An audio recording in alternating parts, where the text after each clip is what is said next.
What up, folks? Once again, it is indeed your boy Tim, the handsome liberal.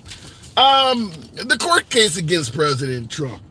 There's things that may or may not be sitting right with you, depending what side of the aisle you're on. But make no mistake about it, President Trump continues to be unhappy with what is taking place in New York. And some might suggest he has a legitimate reason why, or a legitimate gripe with the judge there. So what we're going to be telling you or talking about is whether or not this judge in New York City, the Alvin Bragg case, is indeed maybe mistreating Trump to some degree. Why is this being alleged so much? Well, I want to give you kind of what has taken place over the last 24 hours or so. We know that Stormy Daniels had a hell of a lot to say about President Trump's genitalia, sexual prowess, his manhood in general in court. And it was not good. It was not flattering. Even folks that support the prosecution of Trump believe that Stormy Daniels went above and beyond, took it to a different level. Some are suggesting it might even be valuable to Trump on appeal. But here's the issue. Not only did she speak awful of Trump in court, and DJ Julio, yeah, thank you for the hat and mustache, starting it out right. Not only did Stormy Daniels trash Trump's manhood in court, after 2 days of testimony, she went right on Twitter. Here's her quote on Twitter. Real men respond to testimony by being sworn in and taking the stand in court. Oh, wait, never mind. Suggesting that because Trump is not taking a stand, he's somehow not a real man. Now that's Stormy Daniels. Also, Michael Cohen. We know he's been all over TikTok trashing Trump, suggesting that he's everything from a criminal to an outright racist, a corrupt businessman, you name it. Yours truly, I got a chance to do a half-hour interview with Michael Cohen myself, asked him a lot of questions, and once again, he spoke awful of President Trump. The reason we're asking this question or tackling this is you may be aware that there is a gag order against President Trump from speaking about any of the witnesses in his case, and that includes Stormy Daniels and Michael Cohen. Nevertheless, as I pointed out, both of these individuals are trashing Trump all over the damn place, in court, on social media, etc. Is it unfair to President Trump that they can criticize him all over the place, but he has to protect or respect them by remaining silent? I'm not saying that, we're talking about the juror members and things like that could get those folks put in harm's way. But Stormy Daniels and Michael Cohen are trashing Trump on social media. They've went far above and beyond anything related to the case. Michael Cohen, in fact, showed up with a shirt featuring a portrait of Trump in orange jumpsuit behind bars. Nothing to do with the case, suggesting that the guy's going to get locked up, obviously suggesting a significant amount of bias against Trump. So many folks that may favor President Trump are going to ask the obvious question. Why is it that Trump has to remain silent, but Cohen and Stormy Daniels can talk their asses off? Not to mention, just moments ago, Trump's legal team tried to impose a gag order on Michael Cohen because he's trouncing Trump all over social media. The judge rejected imposing a gag order on Michael Cohen, essentially saying that Michael Cohen can continue to talk, but Trump cannot. Regardless of what you feel about President Trump, whether you think it's a witch hunt and he's 100% innocent or you think he's guilty as hell, how is this fair? How is this fair that they can trash this man all over social media, but he's not allowed to speak in return? Now, many of us understand or believe that Trump has a big mouth and goes above and beyond. Fair enough. But now it is clear that Cohen and Stormy Daniels are doing it, and Trump is silenced. How does that work? I'm fine with suggesting maybe you have a difference of opinion. I'll go to the box shortly. Maybe you have a difference of opinion that Trump should not be able to speak because he puts people in danger. Fair enough. But if they believe their safety is in danger, then why the hell do they feel so freely attacking President Trump? That's going to be our first topic. The next topic is a bit of a side topic. Many of you folks are familiar with Ann Coulter, the blonde. She's been in conservative circles, conservative media outlets for at least 20 years. Everything from Bill O'Reilly, Fox News, you name it. She's been on Bill Maher, everything you can think of politically based, she's probably been on at least once. She stated, she agreed, she was being interviewed by Vivek Ramaswamy, the Republican candidate for president, one of the 9 that ran for president. She stated to Vivek on his own show that she thought he was articulate and agreed with virtually everything he was saying about the direction for this country, but would not have voted for him. You know why? Because he is Indian. She told him to his face she would not vote for him because he is an Indian. She stated that she is a nationalist, and she talked about WASP, W-A-S-P. Her explanation, white Anglo-Saxon Protestant. She stated, we have never had a president that was not at least one of those, white, Anglo-Saxon, or Protestant. Assuming Barack Obama was Protestant, he was a Christian, depending on who you ask. But this is her explanation for being a nationalist. Do you believe that Vivek Ramaswamy would never have been able to reach the pinnacle of success in the Republican Party simply due to his origin, his skin color, his heritage? What say you? So going to how the program is ran. Those are the topics. Program is always will be MAGA friendly. We've been that way since day one. We don't block, ban, or censor anyone for their commentary. So understand, when you're in a box, when you're in the comment section, if you disagree with somebody on the program, you disagree with the host, nobody gives a damn. DJ Julio, once again, yeah! Thank you for your support, DJ Julio. So we don't believe in censorship here, but liberals are welcome. We go left of Bernie Sanders, Trump having dinner with Q. Now, so looking in the comments, can you tell me, when was America great? For many people in this country, the answer is never. The answer is never. Appreciate the comment. Look at it. I don't agree with everything he says, but I don't look at race, color, gender at all. Maybe you're not a nationalist. That is what Ann Coulter stated. I'm actually going to do a video because she's on video. It's not an audio clip or something focuses his AI or it's some boat. No, she's on his podcast, and you're looking at the words coming out of her lips. I couldn't believe it. Going straight to the box, ultra MAGA cultist. Now, that is being sarcastic, but bringing up, is President Trump being treated unfairly? That these folks can criticize him, but he can't say a damn thing back. Ultra MAGA, good afternoon. How's it going? Good. So what do you think? You think they're treating him unfair? Yeah, for sure. It's a political persecution. But what interests me was the Ann Coulter stuff. I thought that stuff was pretty funny. Well, funny how? What do you think is humorous about it?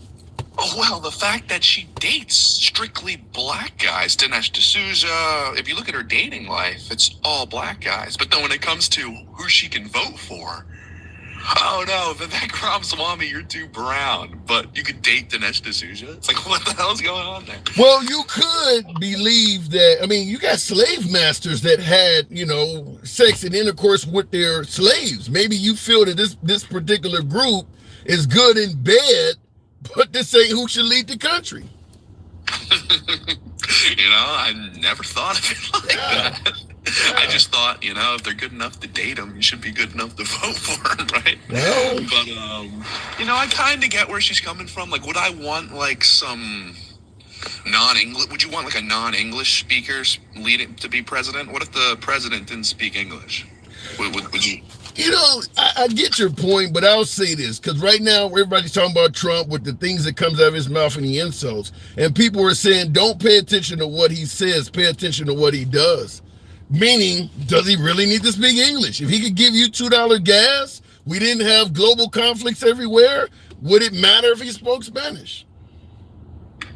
Yeah, just kind of like, you know, you want like a national identity for your country, and, you know, the leader is what is like part of the national identity. And if you, let's say you have like some non-Spanish speaking like woman or something, that's not exactly what you want to be portraying for like a super strong Anglo-Saxon country. But what makes you think that only an English-speaking person can portray strength?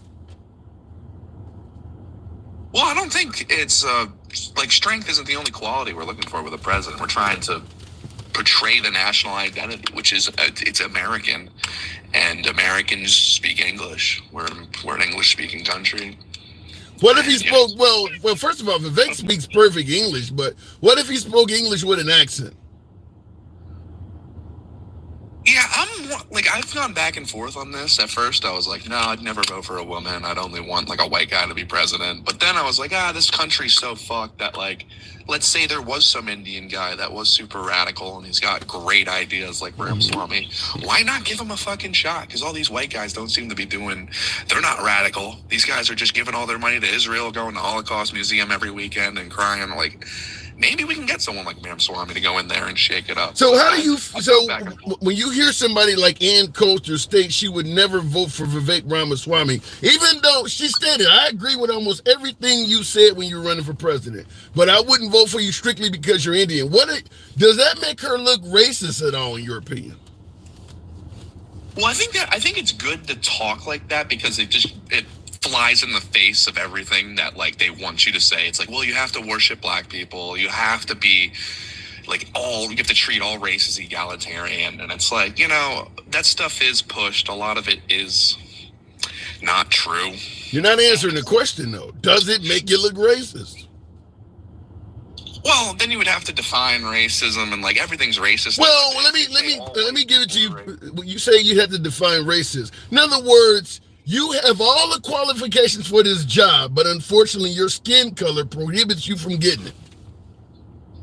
Yeah, but like I do believe, like, you know, if you're not an American, you shouldn't really be running this country. And then it goes to, he is American though. Wait a minute, he is American. Yeah, is he an American? I think he is an American too. Yeah, he was born in the country.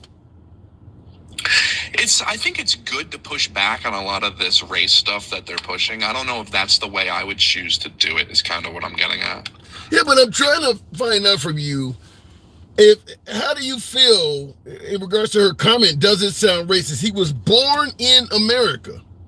Well, to me, I just don't really care about what they call you nowadays because everything is racist. You call me racist, it's like, is that a disqualifier? If your question is, are racist, the better question is, should a racist person be a disqualifier, whether it's for a position of like, you know. Let me get you to clarify it this way. The fact that her only disqualifying factor for Vivek Ramaswamy is him being Indian, what do you call that? Well, yeah, I guess you can construe that as racist. No, you construe it as racist?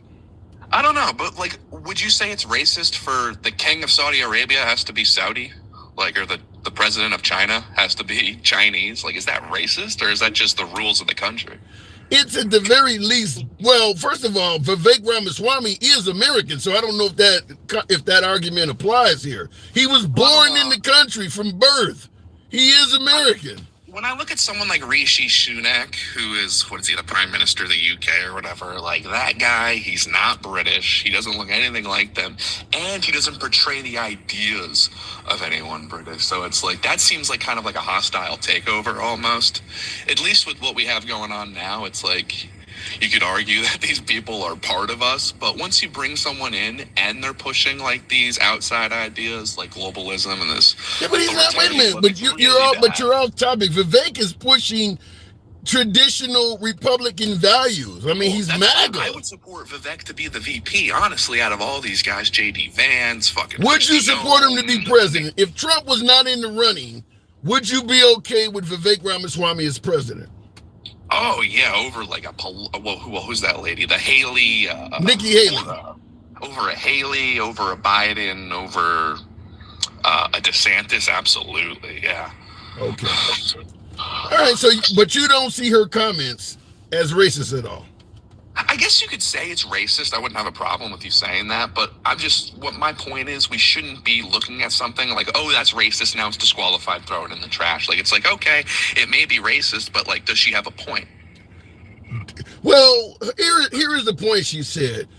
The reason she wouldn't vote for him being Indian, she stated, because we have never had a president that was not part of the WASP, W-A-S-P, white Anglo-Saxon Protestant. She said every president we have ever had has had at least one of those attributes, white, Anglo-Saxon, or Protestant.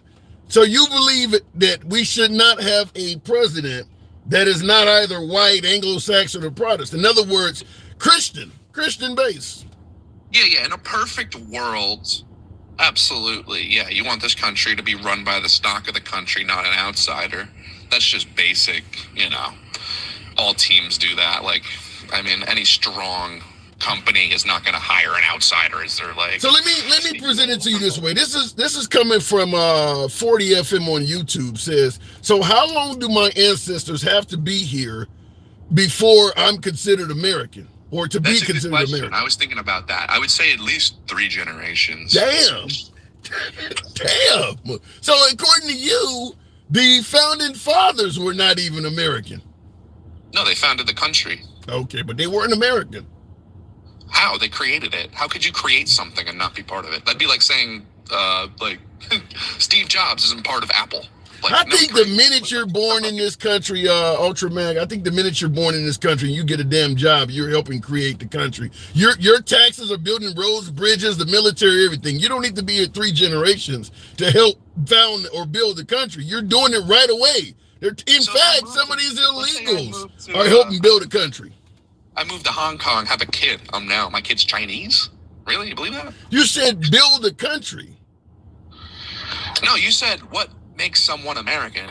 So, like, let's say 2 Chinese nationals move here, have a kid. The kid's American? What other country is it like that? No, the kid's Chinese.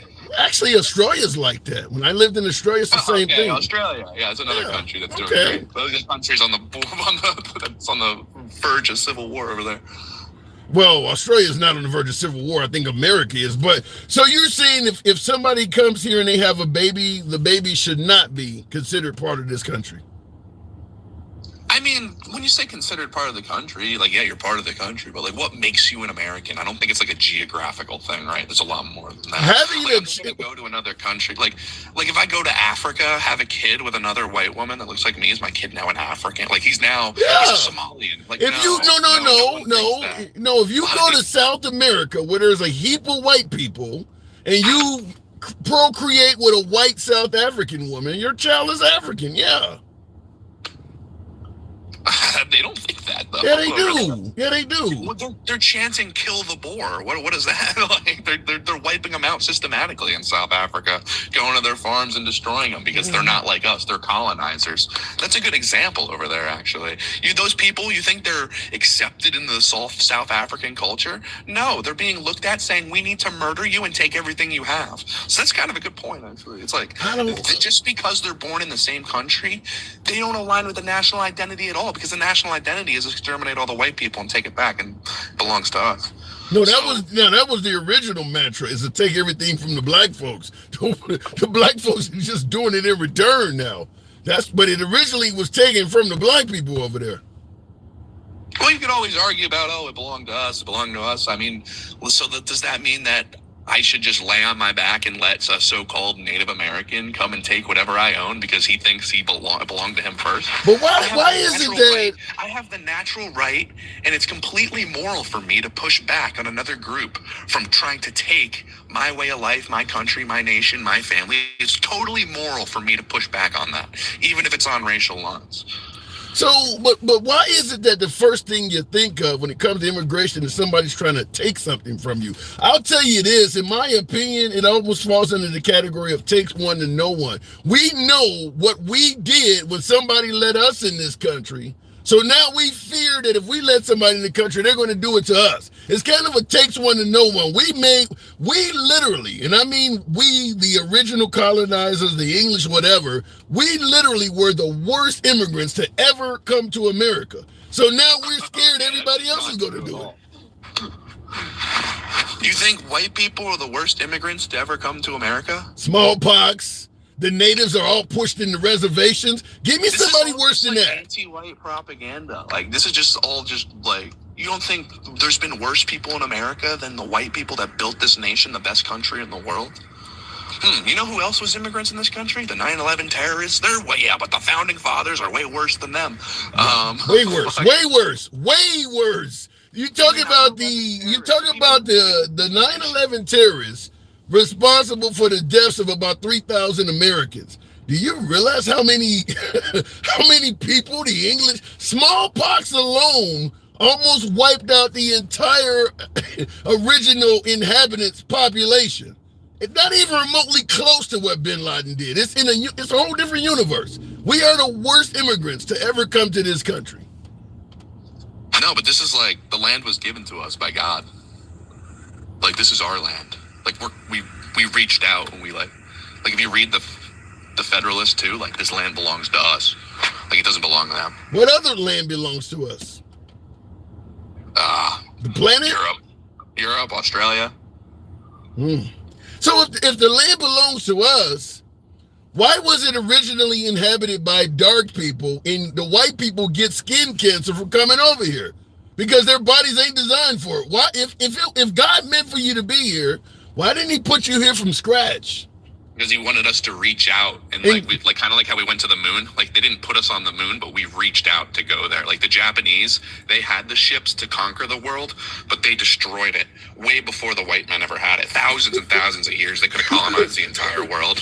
But white Europeans, they had like that outward thought, that outside of the box thinking, like, no, there's more out there. We're going to colonize and we're going to build. And that's what they did. They took ships and they colonized the whole world. And it's beautiful. They made an amazing planet that would have never, like, you're telling me the savage freaking natives that were sacrificing babies and doing cannibalism deserve to have this land over the white Anglo-Saxon Protestant that brought the cross, brought some of the best inventions, the greatest country, the best civilization in the world? It's not even a choice. Give me American every day of the week, opposed to living in this pagan, child-eating, sacrificial. I mean, it's not even a choice. All right, Ultra Mega, you go. Listen, every nation with the cross is the best nation in the world, and that's the white man brings the cross all over the world. Fair. Now, obviously, I disagree with every damn thing you're saying, but you know you're always welcome on the program. I do have to move it on. I can talk to you all damn day, but I do got to move it on. Ultra MAGA, anytime. Come on back through. Have a good day. You too. Love your platform. Thank you. When we say free speech, folks, we mean it. Real quick, I did want to acknowledge a super chat. I don't get this one very often. Gen X, I rarely strongly agree with Tim, but do on this. Okay, I feel a little bit better. I've been vindicated by the one and only Gen Xer. Thank you. Thank you very much. Do appreciate that. But wow, this was our land because of God, the deity. It's been ordained that the English had the rights to America. I've never heard that before. He mentioned the Federalists. I'm going to assume he's not the only one that believes that. Look, I'm not very religious, but I do think that God designed, if I'm going to go there, because I did grow up very religious, I'm not very religious anymore, but I will tell you this, and it's probably because of stuff like what he just said, but I will say this. My belief is that God designed things the way he wanted them. If God wanted this to be the land of the English, they would have been born here. I don't think he would have designed the planet so people had to go to other lands and kill off God's children to make that land his. I don't think, is that how God works? Is he designed us to murder each other? It was interesting because my last caller talked about, well, he didn't design us to be on the moon either. And I want to interrupt him and tell him, you do realize if you go to the moon, you generally would die in about a half a second if you don't have on all sorts of gear. He didn't design us to go to the moon either. Looking at the comments, but good talk. You never heard of Manifest Destiny. Stop playing Tim. I've also heard of violent takeovers. I think there's a way to sweeten the name of it. I'm assuming slavery would be some type of voluntary repatriation or something. You can rename any damn thing. You can package a hamburger to be a steak if you rephrase it right. It's still a damn hamburger. Going back to the box though, wow, that was a good call. Interesting call. Let me rephrase it. That was an interesting call. Red Dawn Radio, good afternoon. We're talking about President Trump. Is his hands tied? Is he being treated unfair where Stormy Daniels and Michael Cohen are all over social media trashing the guy, but the judge will let them talk, but not Trump? Trump's team tried to get a gag order on Michael Cohen, and less than an hour ago, the judge rejected that. Red Dawn Radio, good afternoon. Yeah, that's not just. That's not how our court system's supposed to work. Yeah. So we're willing to break all types of rules now in this country that have never been broken to get after Orange Man bad. And that's not a good sign. Well, let me just say this. I'm not saying that what's happening to Trump is right, but I gotta chop off half of your statement and say we're willing to break all kinds of rules that's never been broken. You don't think Trump is the first person this crap is happening to, do you? To do what? You don't think that Trump is the first person to be mistreated by the justice system, do you? No, not at all. But he's the first president, former president to be indicted.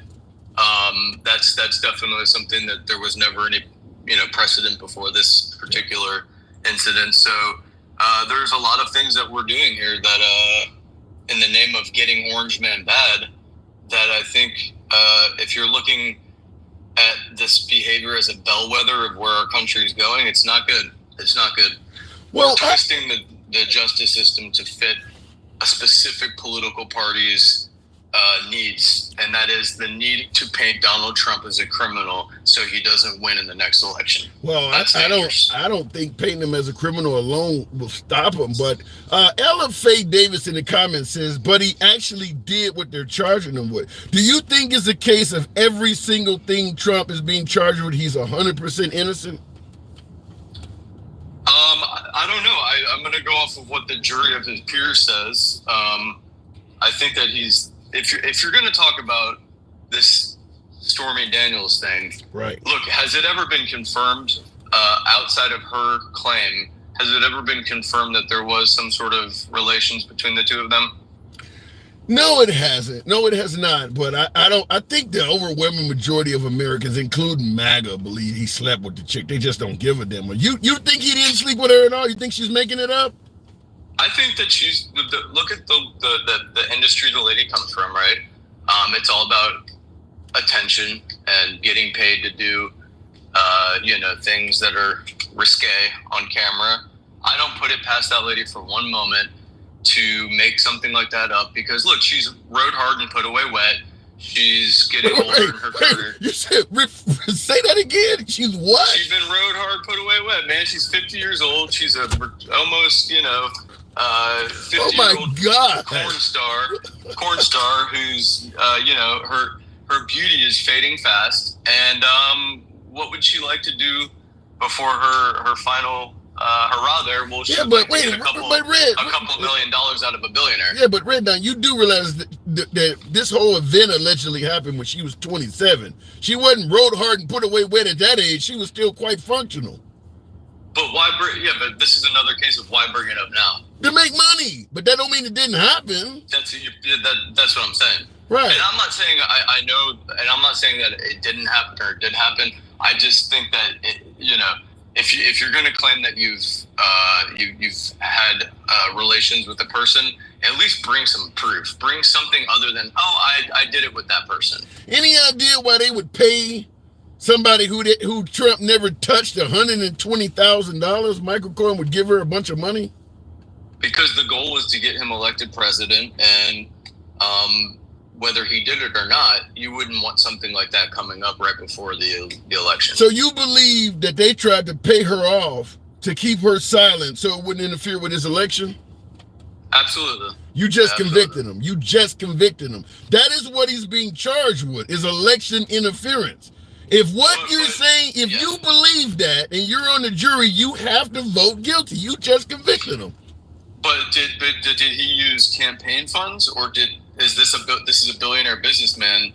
It doesn't matter where the money came from. You admitted he was trying to pay something that was going to hurt his case to get elected. He wasn't, because he's telling people he was doing it so that Melania Trump wouldn't know about it. You're coming out admitting the whole goal. Signed with her? Huh? Sorry, when was the NDA signed with her?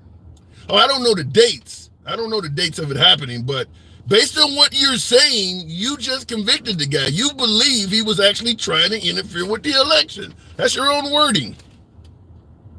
Well, well, absolutely. You wouldn't want something like that coming out, but is that interfering with the election any more than the FBI not lying to the American people and saying that the Hunter Biden laptop isn't real? Yeah, which they did. Not only that, but the FBI trying to get Mark Zuckerberg and the original owners of Twitter not to put anti-Biden stories out there. This is what a lot of the folks on the right are saying, that if these things had came out before President Trump and Biden's election in 2020, it would have helped Trump out.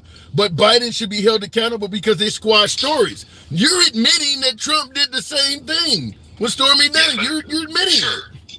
And look, who says that this is illegal? Who says it's illegal to it is illegal. Pay some? It is under illegal. Under what law? That is it? The FCC? It's Whatever the. I believe it's federally. It's actually illegal federally and statewide. Just Jack Smith didn't take it on a federal level, but it's illegal in both cases. Well, I don't know. I think that right now we're at a crossroads in our country where if we get 4 more years of this guy, the meat suit, walking around, shuffling around, weekend at Bernie's, this country could be in a real bad situation. And, our credit card debt's higher than it's ever been. It's $1 trillion. People have now resorted to their credit cards, right? Because they just don't have money. They go through their savings and then they move on to credit. That's the last thing you spend because you have nothing else. So is Trump potentially, did he do something that's not kosher in order to get elected? Yeah, but you know what? If Trump gets elected, man, it's way better than if Joe Biden stays president for 4 more years. I mean, I get your point, but are we willing to ignore it? Let's say, for instance, that Trump is convicted. Do we favor him over Biden so much that we're willing to let him get away with the crime or bring up, well, other people did it too? I do. So if you let him get away with one crime, do you feel... These are petty, little things, man. These are petty little, things that, and in the grand scheme of thing, the survival of America and leaving a country behind for my children is way more important than Stormy Daniels hooking up with Donald Trump and him trying to keep it from, ruining his first run for presidency. All right, fair enough. That's just how I see it, man. I mean, yeah, I don't think you're the only. In his garage, and nobody seems to focus on that because it's old. He's old Joe. He's old. What is it that they always say about Joe Biden? He's decent. He's a decent man. The dude gave the eulogy at Robert Byrd's funeral. This guy, Joe Biden's not a good man. Let's make it known right now to everybody. He's not a decent man. He's not a good man. He's had plenty of accusations against him. He had to drop out of a presidential race back in, the 80s because of plagiarism.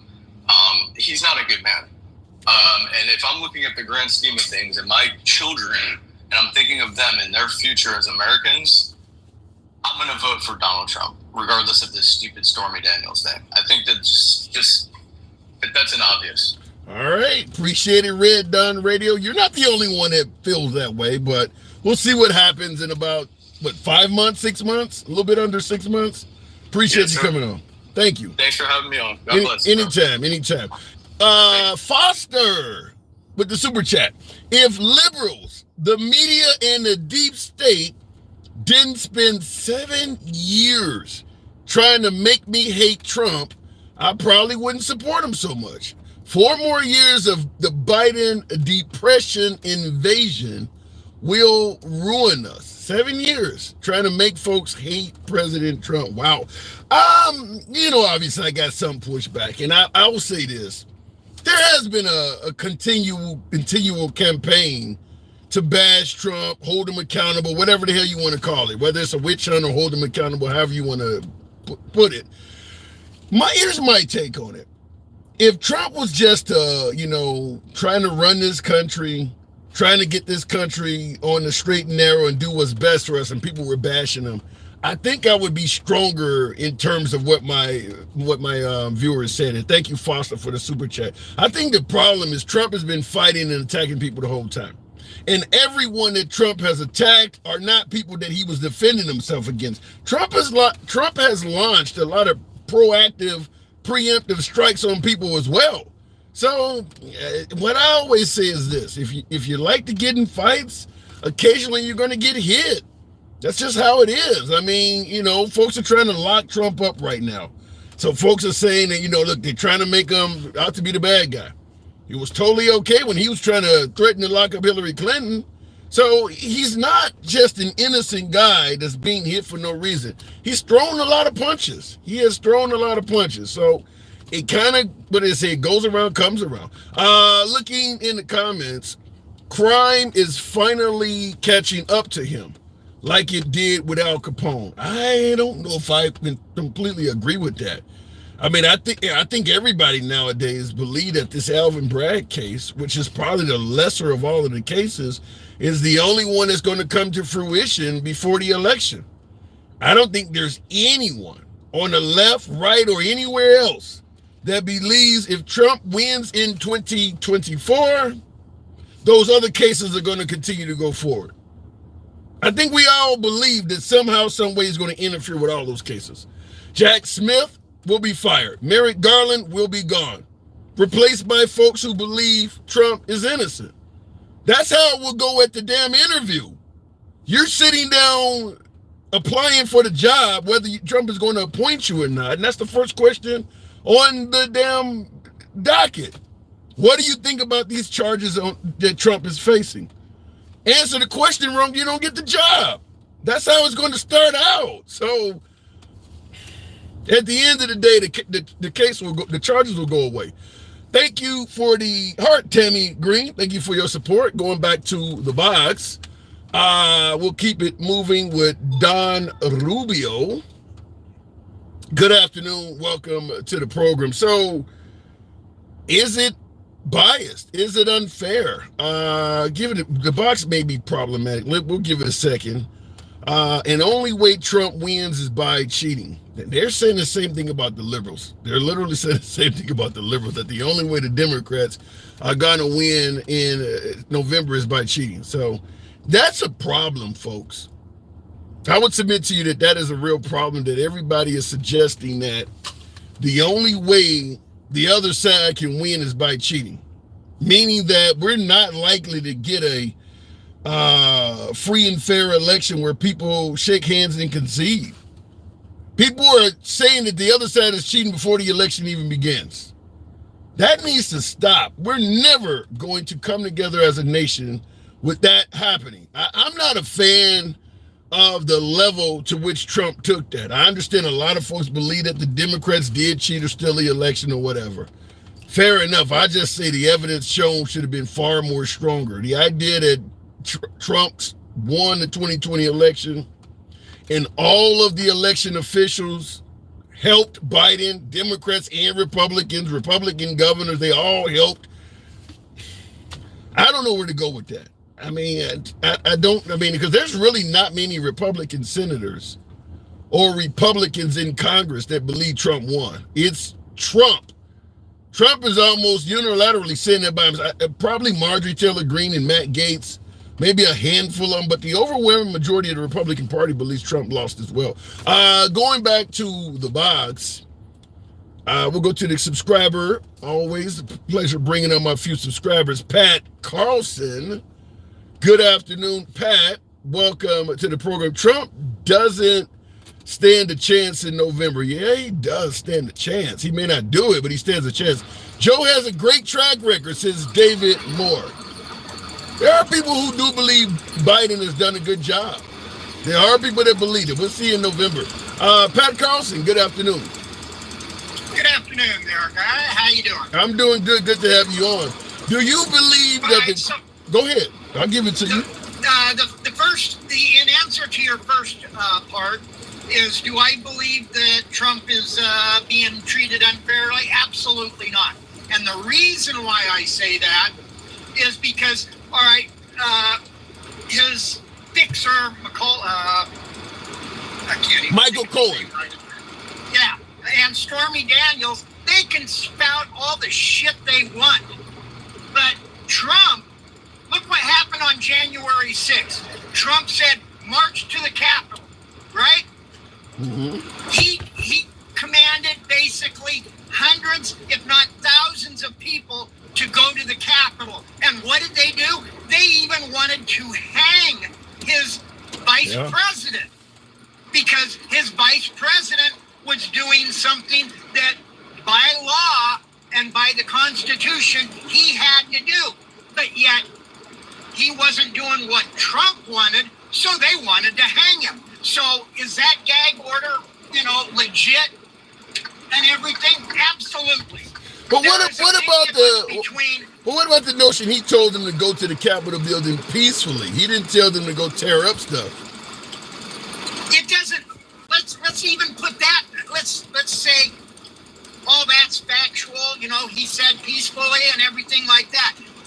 His group gets so worked up that they will do whatever they think Trump wants. It's like Trump has actually even said, during his speeches, if you go and beat that person up, I'll pay your attorney's fees. He have said that. Oh yeah. But yet, has he ever paid anybody's attorney's fees? Absolutely not. So at the end of the day, so is it safe to say, real quick, by the way, tap the screen, folks. Get me on up to 20,000. I forgot to promote that. Same on TikTok. Feel free to smash that like button, the 3 dots in the top of your screen on YouTube. It helps the program out. So is it safe to say you think that Trump is a violent man or a guy who may spark violence? Oh, yes. I mean, who else is going to say in front of the cameras that they can go down on Times Square and kill somebody and get away with it? Who in their right mind would say something like that on camera other than Trump? But we had 4 years of Trump in office. Do you think the country was being ran that badly? A lot of folks favor the economy and things under Trump compared to what we have now. I'm not saying things were totally bad under Trump, because I'm not. I mean, I don't care. You can go back and look at every president from day one. And you're going to find good things that president has done and bad things that president has done. I don't care what president is. There isn't not one president that you're going to find that everything he did was what all of the American people thought was the best for the country. It ain't going to happen. So to say that everything was bad underneath Trump or everything was good underneath Trump, that's a bunch of hogwash. Because like I said, there's good and bad to everything. Right. With every president. So would you be opposed to bringing him back? Oh, yes. Because you bring him back and you ain't getting him out of that office. So you do believe he's a threat to democracy? Oh, yes, definitely. I mean, I personally think that Trump, you get him back into the office, and he's going to do everything he can to make this a dictatorship. He was in bed with every dictator there was. Buddies. Oh, Putin, he's good people. Kim Jong-un, he's good people. Wow. I don't know. I mean, folks are going to bring up that maybe the way we've been addressing Xi Jinping of China or Kim Jong-un of North Korea or Vladimir Putin has not worked, and maybe Trump was just trying something else as opposed to just being infinite enemies. Well, and I can understand the aspects of infamous enemy. But yet, at the same time, you don't sit there and threaten to drop a nuclear bomb on somebody if they don't do what you want. Yeah. And that's what Trump has done on more than one occasion. He didn't actually say nuclear bomb, but he said that he would wipe them out. You know, completely obliterate them. You know, the only way you're going to completely obliterate anybody is dropping the nuclear bomb on them. Wow. So you really paid him to be violent. Alan Vliggins on YouTube says Biden is actually more of a dictator. He's the one that's destroyed this country. How do you favor America under Biden? Biden is not perfect. I'm sure Biden's done, shit that American people have not. But for one, Biden came into office during a pandemic. He's doing his damnedest to try to turn the country around. According to the numbers, and I don't really see the numbers, I don't know, but from what I'm hearing, the economy has came up, the jobs have came up and everything under Biden. Is Biden the perfect thing? Well, I've said it, I do live TikToks too, just as you do.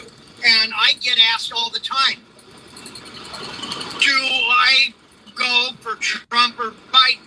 And my response to every time I'm asked that, I say the same thing. Biden and Trump are both too old to be in that office. We need somebody younger in that office that is actually going to represent we, the people. Well, let me present this to you. I do got to move it on. Before I do, I want to ask you this. Do you feel safer under Biden and Trump? Foster on YouTube points out we had no wars under Trump. We got 3 under Biden, and it looks like there's 2 more on the way. I mean, there's a lot of global conflicts, potentially China and Taiwan. You got Iran, poking the bear with Israel. They're already at war with Palestine and Ukraine, Russia. There is a lot of conflicts going on under Biden that didn't exist under Trump. Do you feel safer under Biden? Well, the fact of the matter is, I personally think that one of the reasons why, there's a little more conflict going on now is when Trump was in office, he kept threatening to drop the bomb.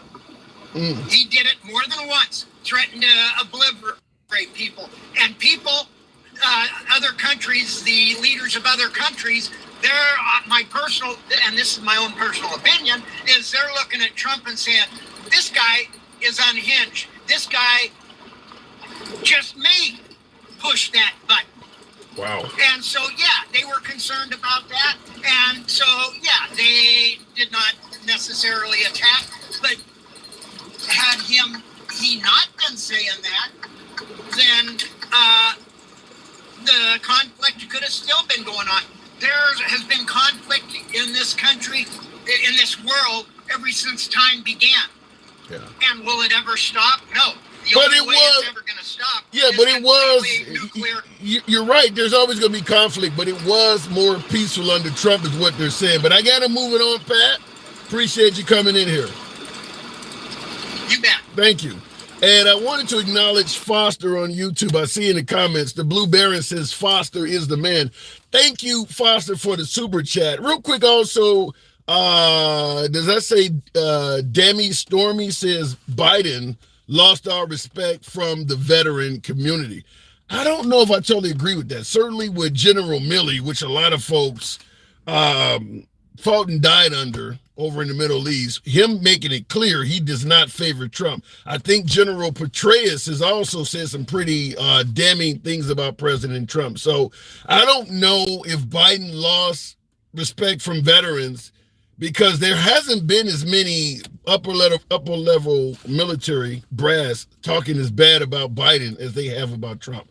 A lot of brass have come out and talked about Trump and said he was a bad guy. In fact, General Milley, I believe, reached out to his Chinese counterpart and let him know during the last days of the Trump administration not to worry, because apparently a lot of the world thought Trump was going to go insane, going to go apeshit. So he was letting them know, don't worry, you don't have to go on DEFCON 3. If Trump gives us a crazy ass order, we're not going to acknowledge it.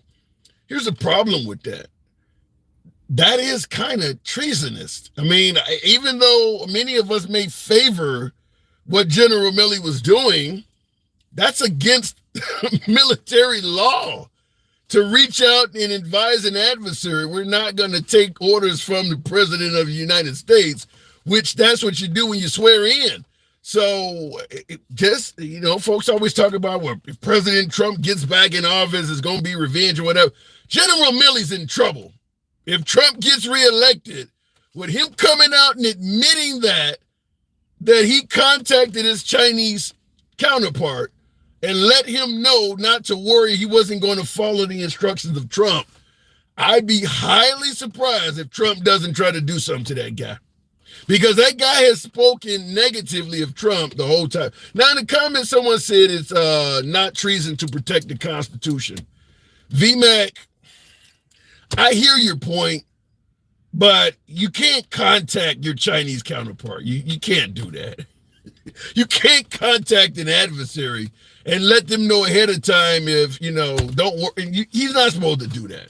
I mean, he went around the chain of command or however it's done. He's not supposed to do that.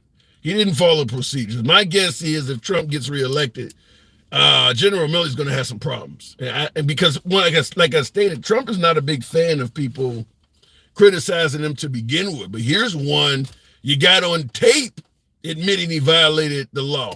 General Milley's in trouble. Looking in the comments, under Trump, there will be no constitution. Damn, there will be a constitution under Trump. Even if, let's say, for instance, I go back to the box. And by the way, the participation on TikTok has me brokenhearted. I should be around 40 to 50,000. You guys ain't tapping the screen on TikTok at all. This is uncensored programming. We go left of Bernie Sanders to him having dinner with QAnon. We let everybody speak. It's all about free speech. By the way, if you do enjoy civilized dialogue from both sides of the aisle without any concern of the host trying to limit your speech, you're in the right place. Follow the program if you're on TikTok. For my YouTubers, feel free to drop a subscription. It helps out the algorithm. Tim, that was an ethical order, says David Moore. Yeah, but it doesn't mean it's legal. You can do something unethical that's legal as well. Legality and ethics don't always go hand in hand. You can do a bunch of immoral shit that's still considered to be legal. So that's the whole argument now with Trump. Cheating on his wife, yeah, it's a little bit unethical, but it's not against the law. I mean, so I get the ethics, but at the end of the day, what General Milley did, he could face trouble for that. He could get in trouble for that. And I'd be surprised if Trump doesn't go after him for that. I would really be surprised. Looking in the comments, no God in White House, but Coke in White House. Look, I'm assuming, Troy, that's a dig on Hunter Biden. I'd be very surprised if Hunter Biden was the first person to introduce a narcotic into the White House. I'm assuming you don't believe that house has been completely clean before Hunter Biden.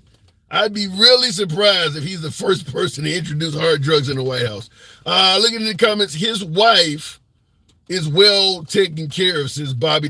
Is that how we want to do things now? You can go out and do whatever the hell you want on your woman, as long as she's well taken care of financially, because that's what you're saying about Melania.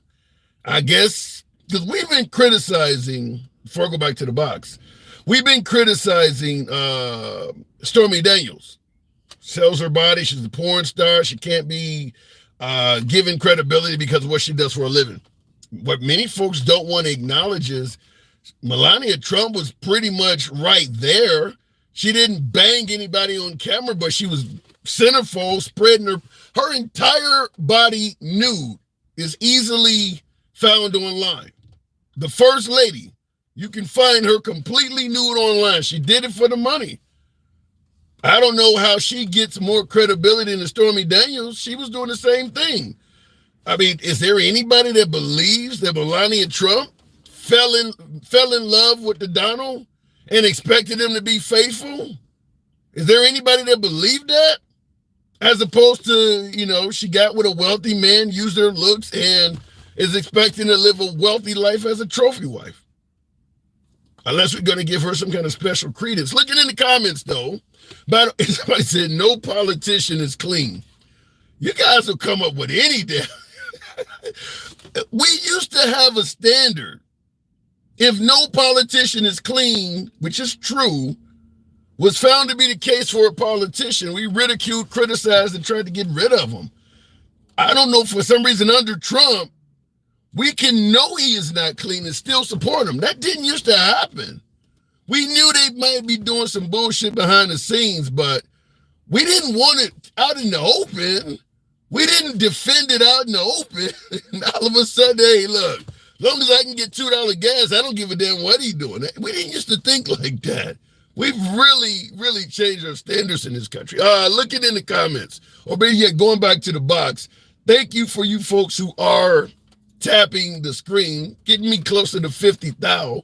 By the way, the tapping of the screen helps out the algorithm, brings in more MAGA. That's how the program works. Same with you folks clicking or hitting the like button on YouTube. We'll continue on, nevertheless, with Stick the Ruler. Good afternoon, Stick. Asking that question, is President Trump being treated unfairly in court? I don't think so. I think even the judge had told him, you know, that ex-former President Trump, I don't want to do this, but if you keep continuing violating the gag order, then I'm going to have to put you in jail. I mean, that's what you do to kids. You have to tell kids over and over and over, to sit your tail down, or the next time you get up, I'm gonna cock back and catch you with one. And that's what he had to tell him, just like a kid. But wait a minute. Here's why I'm asking why whether it's unfair or not. Michael Cohen and Stormy Daniels are all over social media trashing Trump. Why can't he say nothing about them? I don't think he can say anything about them because they don't have the power and the pull that he has. People, because of things that he has said, you know, especially towards like Nancy Pelosi, they went after her husband. And if she would have been there, it would have been her too. The thing that happened, I believe Trump was president when it's kind of like the rhetoric of the Republican Party. I just won't say Trump, but they went and they pew-pewed a bunch of people on a baseball field. So I believe that was on the liberal side, wasn't it? The guy who tried to shoot up the congressman on the softball field. I think he was a liberal. So that's that. So actually, if that's true, that's my point. People say things, especially people in power. They say things, and then people go out and do stupid things. Now, if that's true what you said, then I don't know what possibly was said towards those Republicans. I'm assuming they were. I don't know what was said towards them, but I mean, words do matter, and people take those words, ingest them, and then some people do crazy, unprecedented things. But here's the problem I have with this. You're suggesting that Trump needs to be gagged because his words can cause folks to be violent and he's dangerous. If what you're saying is true, then why the hell would you be on social media saying something about a guy that you know can respond and get your ass killed? The fact that Michael Cohen and Stormy Daniels have no problem talking about Trump online kind of removes the argument that they're scared. They don't have to be doing that. No, I'm not talking about Stormy Daniels and Michael Cohen. I'm talking about the actual people that really have nothing to do with it, such as the judge. He's just doing his job. Such as the prosecutor. He's just doing his job. And their kids don't have anything to do with it. You know, they try to do that, oh, well, if he's a Democrat, then he has to be a Democrat. If he's a liberal, then he must help the liberals out to do something towards liberals. So it's one of those things where Trump wants you to choose a team, just like he tried to tell all the Jewish folks in this nation, if you vote Democrat, then you should be ashamed. Are you serious? Yeah, that's kind of like vote for me or you ain't black, but he basically said vote for me or you ain't Jewish. Well, the difference between both of those is, I understood exactly what Biden was saying, because I feel that way. I feel like all those people that's blacks for Trump, they not black. But that's just me. That like your loyalty, your skin color is somewhere else. Damn. So that's just me. That's just me. But Trump says he did more for. But Trump says he did more for blacks than any of them other folks. And you know, he lies a lot too. So I mean, he says a lot of things. You know what I mean? If I want to get mad about him saying some dumb junk like that, which I probably did get mad when he said it, but at the end of the day, you know what? I just came to a conclusion. For those folks that can't be detoured, can't be I don't know, they swayed. won't debate like They can't be swayed. They can't be swayed or any. Yeah, they can't be. Then guess what? You can't sway me when it's time for you to tell me why I should vote for Trump. So in actuality, we should have no conversation, because you're not going to bend, I'm not going to bend. So for you, even though they're talking about debating, for you, Stick, there's no reason that Trump and Biden even need to debate. Well, my thing is this: you've been in those particular lives where those people that are for the Republican side or MAGA side or conservative side or whatever side you want to call it, when they go to talking and you giving them some real deal facts, you're giving them some real deal information, and they still just make jokes and say that you're a piece of whatever, like those people, those are the ones that I just avoid. I don't even want to talk to you, because at the end of the day, you're not giving me good information. You're debating with your feelings. You're not debating with facts. And the fact is, we all see what's going on. If Trump takes the stand and he says he never had sex with her, he just committed perjury. Bro, you're not gonna be the proof he screwed her though. And Mandy's Candies on YouTube says exactly my friend on the phone talking about you, Stick.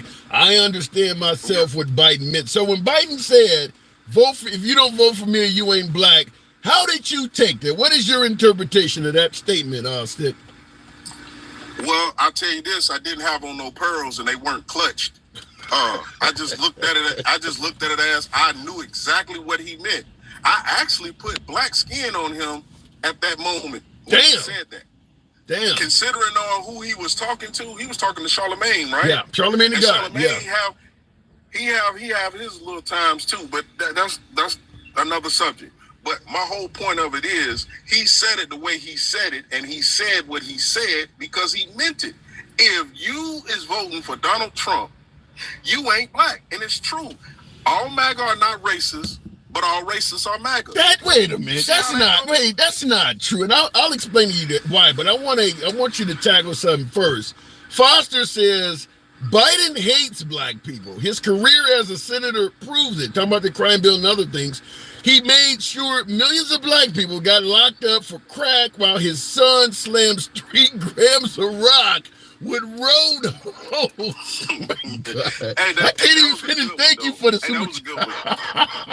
That was a good one. That was a good one, Handsome. Dude is funny, but at the end of the day, funny as hell. I would just say to him, I would just say to him that Biden couldn't pass that bill alone. It could have got vetoed by the president. It didn't. Yeah. Biden's signature was not the only one that said yay on the vote. Yeah. And the crime. I agree with you. Yeah, I agree with you. Folks give Biden credit for the crime bill. He was only a senator. He couldn't do that by himself. There's not a lot of Republican opposition to the '94 crime bill. Well, it's not until it's time to vote against them. Right. So at the end of the day, again, Hansel, like, it's just to the point where if you know and I know you're not going to budge, and you know, because I'm going to tell you, I'm not voting for Trump. I'm not going to budge. Me and you don't need to talk. The person that needs to talk, that I need to talk to, is the person that is on the fence on both of them. Not just one, not just looking at one. I need to talk to that person. You need an RFK. You need an RFK supporter. Before I let you go, you said something. I want to. Well, you know what I'm talking about. But before I let you go, I wanted to tackle something you said, and that is, all MAGA are not racist, but all races are Trump supporters. You do realize there are racists. No. That's what did you say? What did you say? I said all MAGA is not racist, right? But all racists are MAGA. You do realize there are a lot of folks that support Biden that are liberal that can be racist as well. I mean, there's a lot of blacks that don't like white people. Is that not racist? Well, only black folks really can tell you what's racist. So being that I'm black, I can tell you, no, that ain't racist because we're not in power. We don't have the power to be racist. I can't stop you, and you can't stop me, and you can't stop anybody else from going into a bank and not give me a loan. Or you can't force somebody to give you a loan.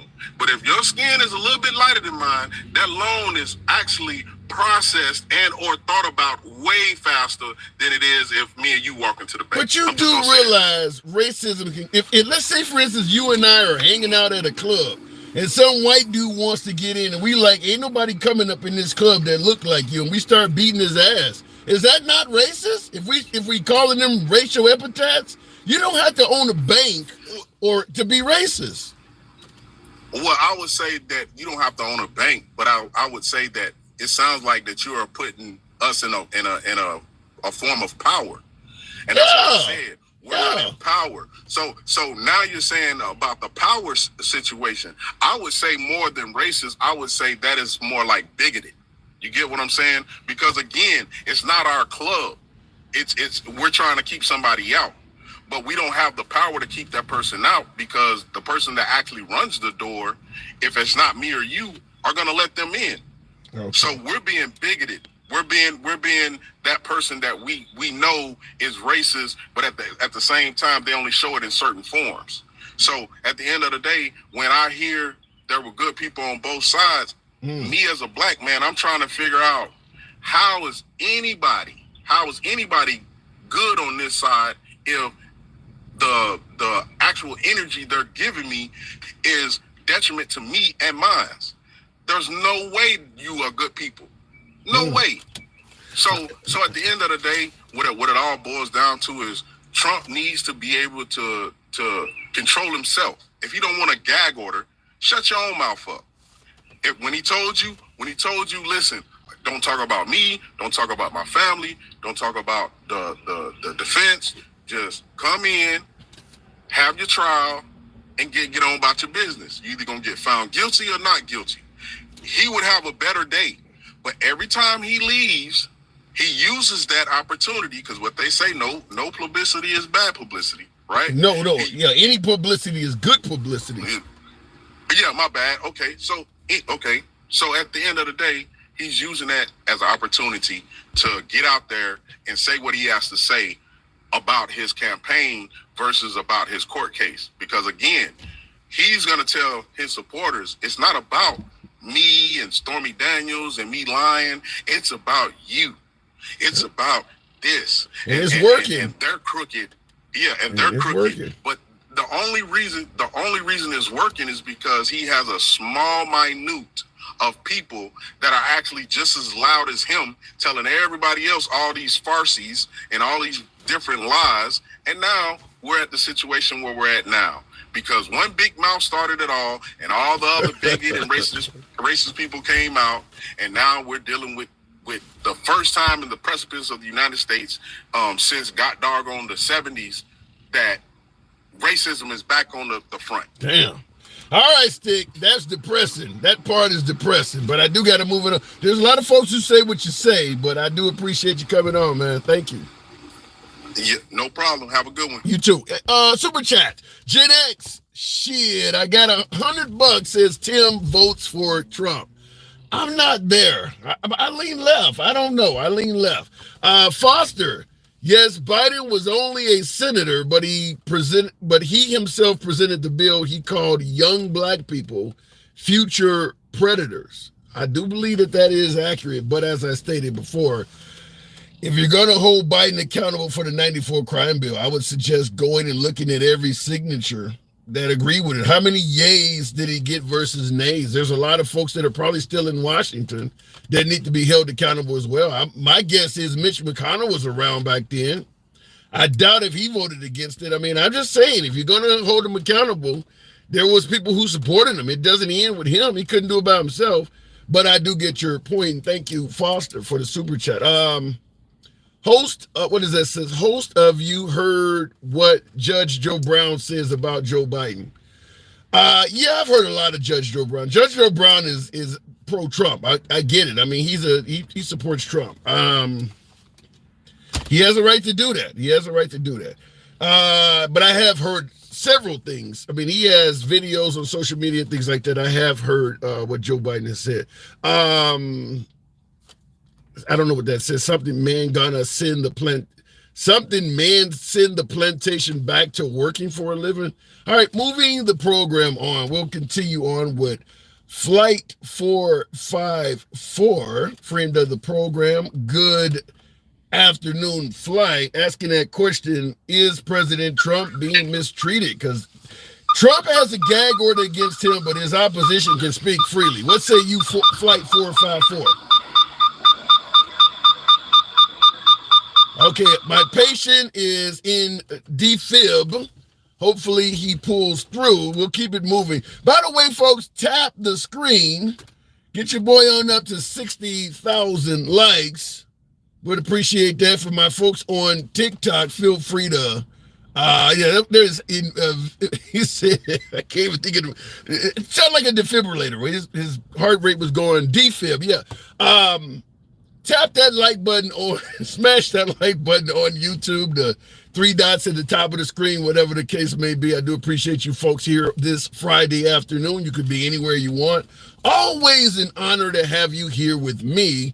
We go left of Bernie Sanders to having dinner with QAnon. We do not block, ban, or censor anyone.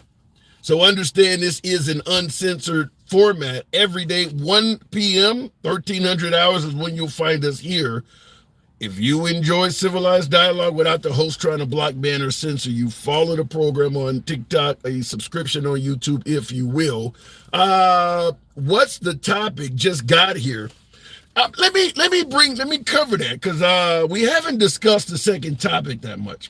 Now we're asking, is President Trump mistreated in court? Because he has a full-on gag order. You got Stormy Daniels on TikTok, or better yet on Twitter, saying that he's not a real man because he won't testify at his own trial, and Michael Cohen all over TikTok calling him a criminal, corrupt, calling him a racist. Yet he can't say anything about them. Is that fair? That's topic number one. Topic number two is, we didn't mention it much, but now that the audience is back, Ann Coulter being interviewed. Now, many of you folks on the right know Ann Coulter. She's been around for at least 20 years or more. Been on every right-wing program imaginable. Being interviewed by Vivek Ramaswamy. Told him to his face on his own program. She agreed with everything he was saying when he was running for president in regards to the direction of America that Vivek wanted. But she told him she would not vote for him because he is an Indian. Ann Coulter told Vivek Ramaswamy, I liked everything you were talking about. She told him he was very articulate, but she would not vote for him because he is an Indian. She stated that America has always had at least one element of the WASP, W-A-S-P. What is the WASP? White, Anglo-Saxon, Protestant. We have never had a president, according to Ann Coulter, that has not had at least one element of the WASP, white Anglo-Saxon Protestant. Obama would be a Protestant. He obviously was not white, but she is saying because Vivek Ramaswamy doesn't have any of those, she would not vote for him. We're asking the question, and by the way, she stated, I'm a nationalist. Is that racist?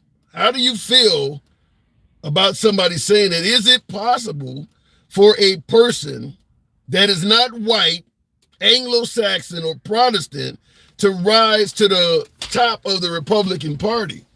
Or, like Ann Coulter, do they discriminate? Look it in the comments. No, it's not possible. Wow. Bro, what's your stance on Israel? Wow, Israel's complicated. October 7th was an atrocity. Israel has a right to defend themselves, but they've went well above and beyond self-defense. Fighting to the point where there is not one living Hamas, you're going to kill everybody.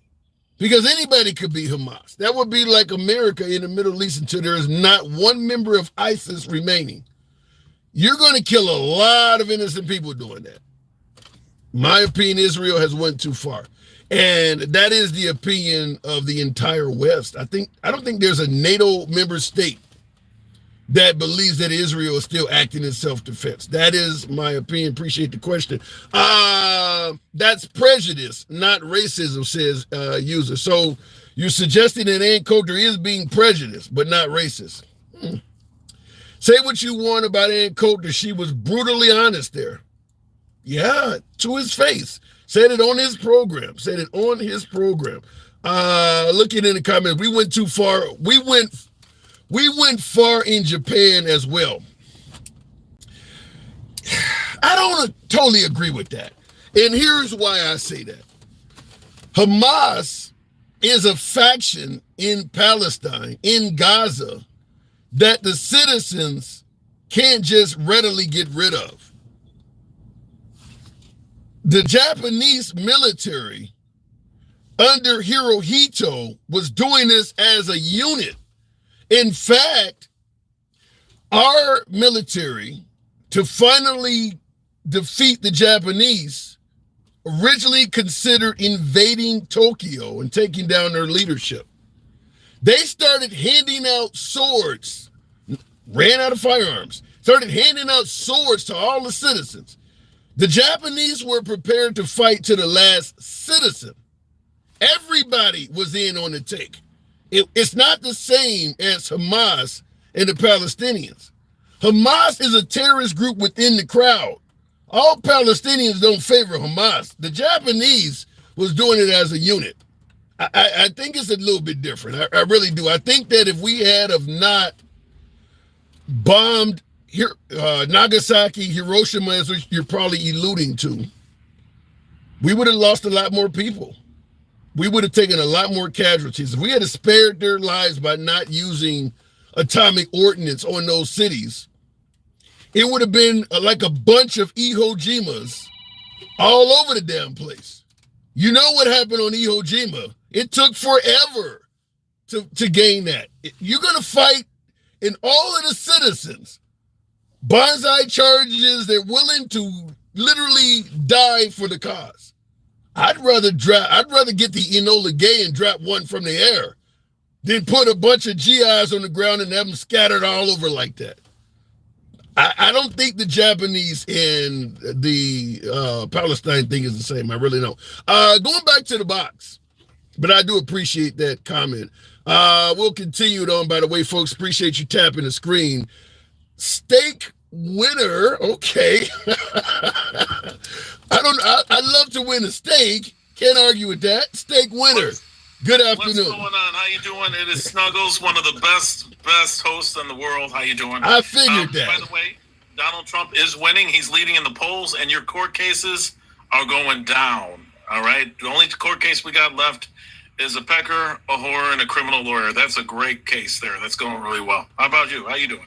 I'm doing good, but I don't know if it's going as well as you think. I do believe there's a high likelihood Trump will be found guilty in New York under Alvin Bragg. Really? Yeah. Maybe not all 30-some-odd charges, but I don't think he's going to get 100% acquittal. Well, if they bring in Michael Cohen's lawyer's letter to the Federal Elections Commissions, it's over, bro. It's over. What's on the letter? I put that on my video. It's a letter of Cohen's lawyer writing the Federal Elections Commission's Mr. Jordan. He's in charge of it. I don't know his first name. Okay. Wrote a letter on behalf of Michael Cohen stating that Donald Trump's Trump organization nor Trump campaign was a party to paying Stormy Daniels. Wait, say that again. It stated in that letter that neither the Trump organization nor Trump campaign was a party to paying Stormy Daniels, Stephanie Clifford. It says it in that letter. So Michael Cohen just paid it on his own for no reason at all. That's what it stated in that letter. And Trump paid back Michael Cohen for no reason at all. It says the payments were not even from him at all in that letter. That was during the federal investigation. That's why the Federal Elections Commission couldn't find anything on Trump, and that's why the federal case was not going to go forward because of that letter. So if once they bring that letter in, and I do have that letter. If you want me to put me on the big screen, well, I do have that letter. Let me see if I've only done this once before. I'll see if I can do that. Let me see if I can get that. Now my YouTube audience cannot see this, but I'll give you a moment. I'm gonna find the letter while you're talking, if you don't mind. Okay, now folks on YouTube, we're on simultaneously on both, but he's going to present a letter. All right, go. Let me see what's on the letter. Okay, it'll take me a second here, please. Give me a second here. And I see in the comments, so you got some detractors. Sean Davis said Snuggles lies all the time. All right, well, here's the letter right here, if you could see it right there. That's the letter that they're going to put forth when Michael Cohen comes on the stand. Plus, they're going to bring Michael Cohen's lawyer, and they're going to bring the Federal Elections Commission guy, Mr. Jordan. They're going to bring him up on the stand. And this is all over. If you could read it, I can't really see it. Yeah, I can't see it on this little tiny device. Second paragraph. You guys can see the second paragraph there. That's what I was trying to state towards Let me see what I can see here. I hate to look like an old lady, but I am writing on behalf of my client, Michael D. Cohen, in response to your letter dated January 30th, 2018. Specifically, this letter responds to the complaint numbered MUR 7313, which was filed with the Federal Election Commission, the FEC, by Commons Case and Paul S. Ryan. Right. It's a lot to this shit. Yes. Keep going, but I got a customer. Keep going. Okay, it says in a private transaction in 2016, before the U.S. presidential election, Mr. Cohen and his own Mr. Cohen used his own personal funds to facilitate a payment of $130,000 to Mr. Stephanie Clifford, that's Stormy Daniels. Neither the Trump, neither the Trump organization nor the Trump campaign was a party to the transaction with Miss Clifford, and neither reimbursed Mr. Cohen for the payment directly or indirectly. So he's basically saying, I get the letter. I'll switch it back, but he's basically saying that that Trump had nothing to do with it. So just Michael Cohen decided on his own to just Stormy Daniels $130,000. That don't make sense. That's why the federal investigation didn't go forward. That's why they wouldn't put a case forward because of this. That's what's going to be brought forth in this court case here.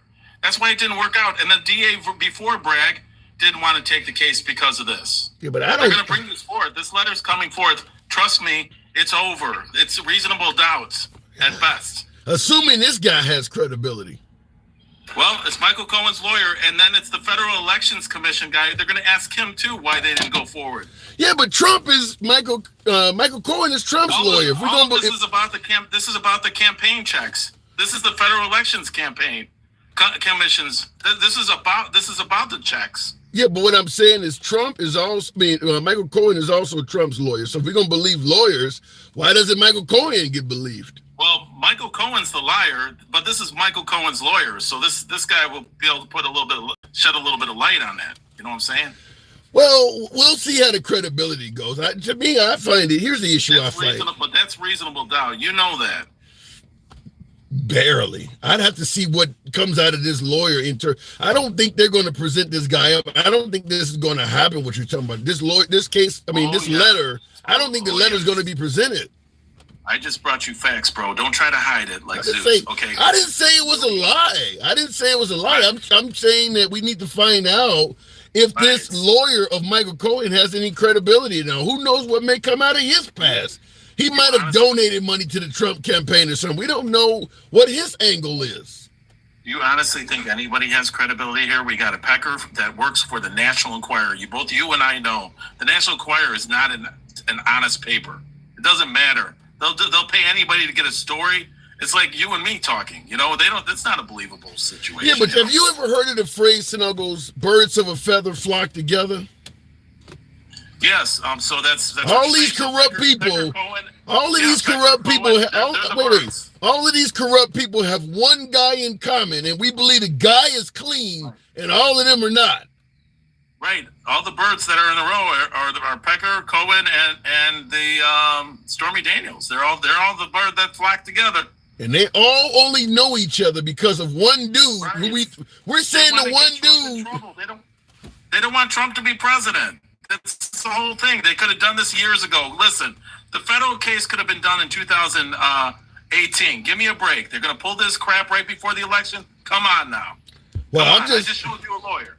I just showed you the lawyer's letter on why that federal investigation didn't go forward. And then they're trying to make a federal case a state case. Give me a break. Well, Jose Shalom on YouTube is saying, keep lying to yourselves, MAGA. He can't wait till the election. I don't know. A lot of folks believe that Trump is not going to put. Even if you're right, Snuggles, even if Trump defeats the court cases, he still can lose in the election. Well, all the court cases are delayed right now. Even the Georgia case is delayed today because of Fannie Willis, because the federal court said they've got to review Fannie Willis being taken off. So now they're going to review that. So there is no court case now. That court case is delayed. It was announced today. Yeah. So you guys, it's done. All the cases are done, except for this man. You know something? As much as I don't want to agree with you on this, because I believe the public has a right to know whether Trump is innocent or not. We should at least hear these damn cases. I do agree with you that most of these cases, with the exception of this one we're talking about, Alvin Bragg, the rest of those cases, we will never know the answer. We won't know, because when Trump, you and I both know that if Trump gets back in office, he's going to make it so those cases will never be decided. You'll never know if he's innocent or guilty. He's going to use his power, talk about a weaponized DOJ, he's going to use his power to squash those cases. Absolutely. If I was president, I'd do the same damn thing. I would do that, and then I would get everybody fired. I'd make some laws up, get everybody out of New York, get everybody, all these people that were against him, gone. You guys are done. How is that not corrupt? If you're going to say the system is, wait a minute, hold on. If it is corrupt to weaponize the system against you, how is it not corrupt to weaponize the system in your favor? Because they already used a weaponized system against Trump. So why not? Why can't Trump fire back? Two wrongs making it right. You guys have been weaponizing him since the day he came down the escalator.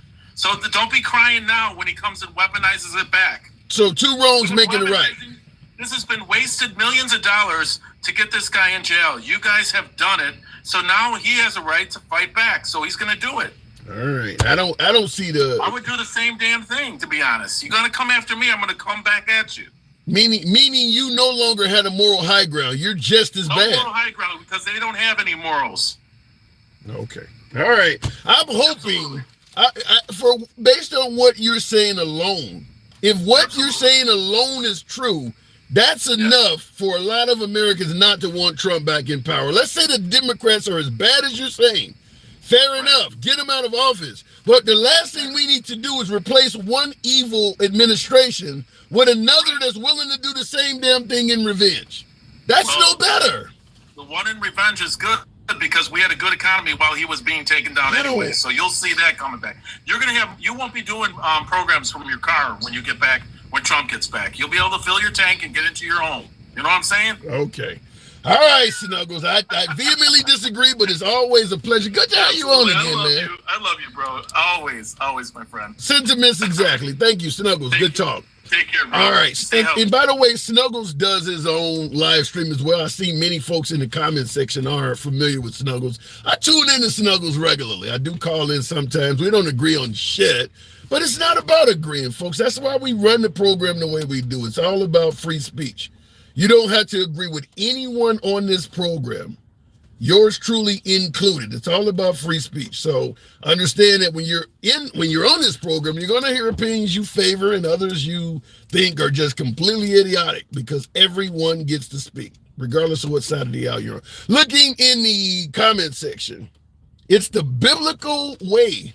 Wow. NYC permits. I don't know what you're talking about, but wow. This guy is the problem, says Jen Genscape on YouTube. He's right about a lot of things, man, not that I agree with him about why things are happening and who's sponsoring Trump. I will just say this. My last caller suggesting that if Trump gets elected, he's going to use the system to correct how he was victimized. A lot of folks that support Trump agree with what he's saying. A lot of MAGA want Trump to do exactly what my last caller was just stating. Understandable. If you think that the president is being mistreated, hey, sweet revenge. My opinion on it is exactly what I told my last caller.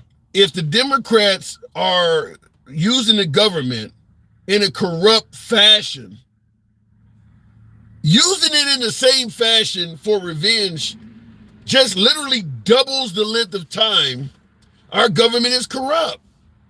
That doesn't make the Republicans look any better. It means, no, if you're willing to do some really bad stuff, we'll do it too. Then why complain about Biden allegedly weaponizing the government if all you're doing is waiting for your turn to do the same thing? You're no better than Biden. You're just basically saying, right now he's in power, he's mistreating it. I can't wait to get in power to do the same damn thing. I mean, you're basically admitting that we're just as bad. We just don't have the power to be that way right now. Looking in the comments, he means get rid of the bad guys, corrupt people. No, he means a lot more than that. If he is suggesting that Trump will become president and literally interfere with his own cases, that's corruption. If Trump is 100% innocent, become president, let the cases continue, and defend yourself in court. If you stop the cases before the prosecution can even produce their evidence and produce a case, that's corruption. That's corruption. And isn't that what Trump's complaining about now? He can't speak out because of a gag order that's silencing him. If he becomes president and he silences the prosecution in terms of holding them accountable, he's doing the same thing. He's equally corrupt. And if you support it, you are in favor of corruption. You just want a corrupt government that favors your mindset. You don't have a problem with corruption. You just want it on your side. Think about it. Going back to the box, tap the screen. 740 of you in here at least. Get me on up to around 80,000. Certainly can do that if you let your thumbs not be lazy. My YouTubers as well, feel free to smash that like button. We should be around 60. You can make that happen if you access those three dots at the top of your screen or whatever they are and smash that like button. Drop a subscription, if you will, Monday through Friday, 1 p.m. Central is when we're here. 1,300 hours is where you'll find us. Going back to the box, we'll try it again with my friend of the program, Flight 454. They do it all. Wait a minute, they all do it. It's just out in the open. Wow. Flight 454. Yeah, how you doing? I'm doing good. Asking that question, is President Trump being mistreated with these gag orders? Yeah, I think so. Wow. I really didn't hear about it. I really don't want him. I wish we had found somebody else on both sides that we could have a real election. But we got what we got. Can't throw a fit, right? Out of those 9 other candidates, everybody from Vivek to Nikki Haley to Chris Christie to Ron DeSantis, who did you favor? At the time, Vivek. So, now we talked earlier in the program, one of the topics was, and Coulter was on Vivek Ramaswamy's program. She stated she liked him just like you did, but she would not vote for him because he was an Indian. Does that make her sound, prejudiced at all? She's talking about Ann Coulter, liked Vivek, loved his vision, but would not vote for him solely because he was Indian. Yeah, that's 100%. You're breaking up. Can you hear me? Yeah. Okay. Yes, 100%. Now, she claims she's a nationalist. Is it somehow, because a lot of folks believe that if you're not white, you can't make it to the top of the Republican Party. Sounds like she's kind of reiterating that. Yeah, and I believe that's wrong. Yeah. In my heart, I believe that's wrong, 100%. Wow. Well, she because is. If your ideals, if me and you, both of our ideals are in line with each other, and I thought that you spoke better than I do, I would want you to go forward with those ideas if you could get farther than I could. Yeah. Well, but how does it look that she stated this? It's all over the internet, and the right is not hammering her. You're admitting it sounds racist, bigoted, prejudiced, or something of that nature. The right wing is not really hammering her for saying something so blatant. I to be honest, I haven't seen anything. This is the first I've even heard about it. But from what you're saying, yeah, she's wrong. And if people are not saying that she's wrong, they're wrong. Yeah, and I will say this for folks who have not heard it, two things. First of all, it's easily Google researchable. You just type in, what I just said, and Coulter says Vivek would not vote for Vivek Indian or something like it. Comes up pretty easy. But the second thing is, like what my caller, Flight 45, is saying, he has not heard it. That's the problem. The fact is, the right is not making much of a fuss about it. I actually found it on sites like the Young Turks. It was on the Breakfast Club. But in terms of right-wing sites, they're not even complaining about it. Well, I don't see a lot of media. I get on here and listen to you guys. This is actually the first time I've even been on a live. Really? So. Wow. Yeah. Well, I'm glad to have you here, man. I'm glad to have you here. So, Ann Coulter also says she's a nationalist. What does it mean, in your opinion, to be a nationalist? Basically, you do everything at home and you don't worry about the rest of the world. And I don't think that's possible. It ain't possible if you want to maintain superpower status. I mean, Kim Jong-un does it very well in North Korea, but he's not a superpower. Right. Yeah. So a couple callers ago that you were talking about if black people could be racist. Well, I believe so, because say if you owned a lawnmower business and you would only hire black people, but a white person or a Mexican person, they come up and applied and you denied them a job just because of their skin, you had the power. Yeah. I don't disagree with that. You'll never hear me say blacks can't be racist. I don't think any group has a patent on racism. Now, I do believe whites are in a better position to present more pain in terms of racism. But black people can be racist too. I don't buy into that. But I do got to move it on, Flight 4 or 5. Good. Our first time talking. I do my best not to be. Have I failed?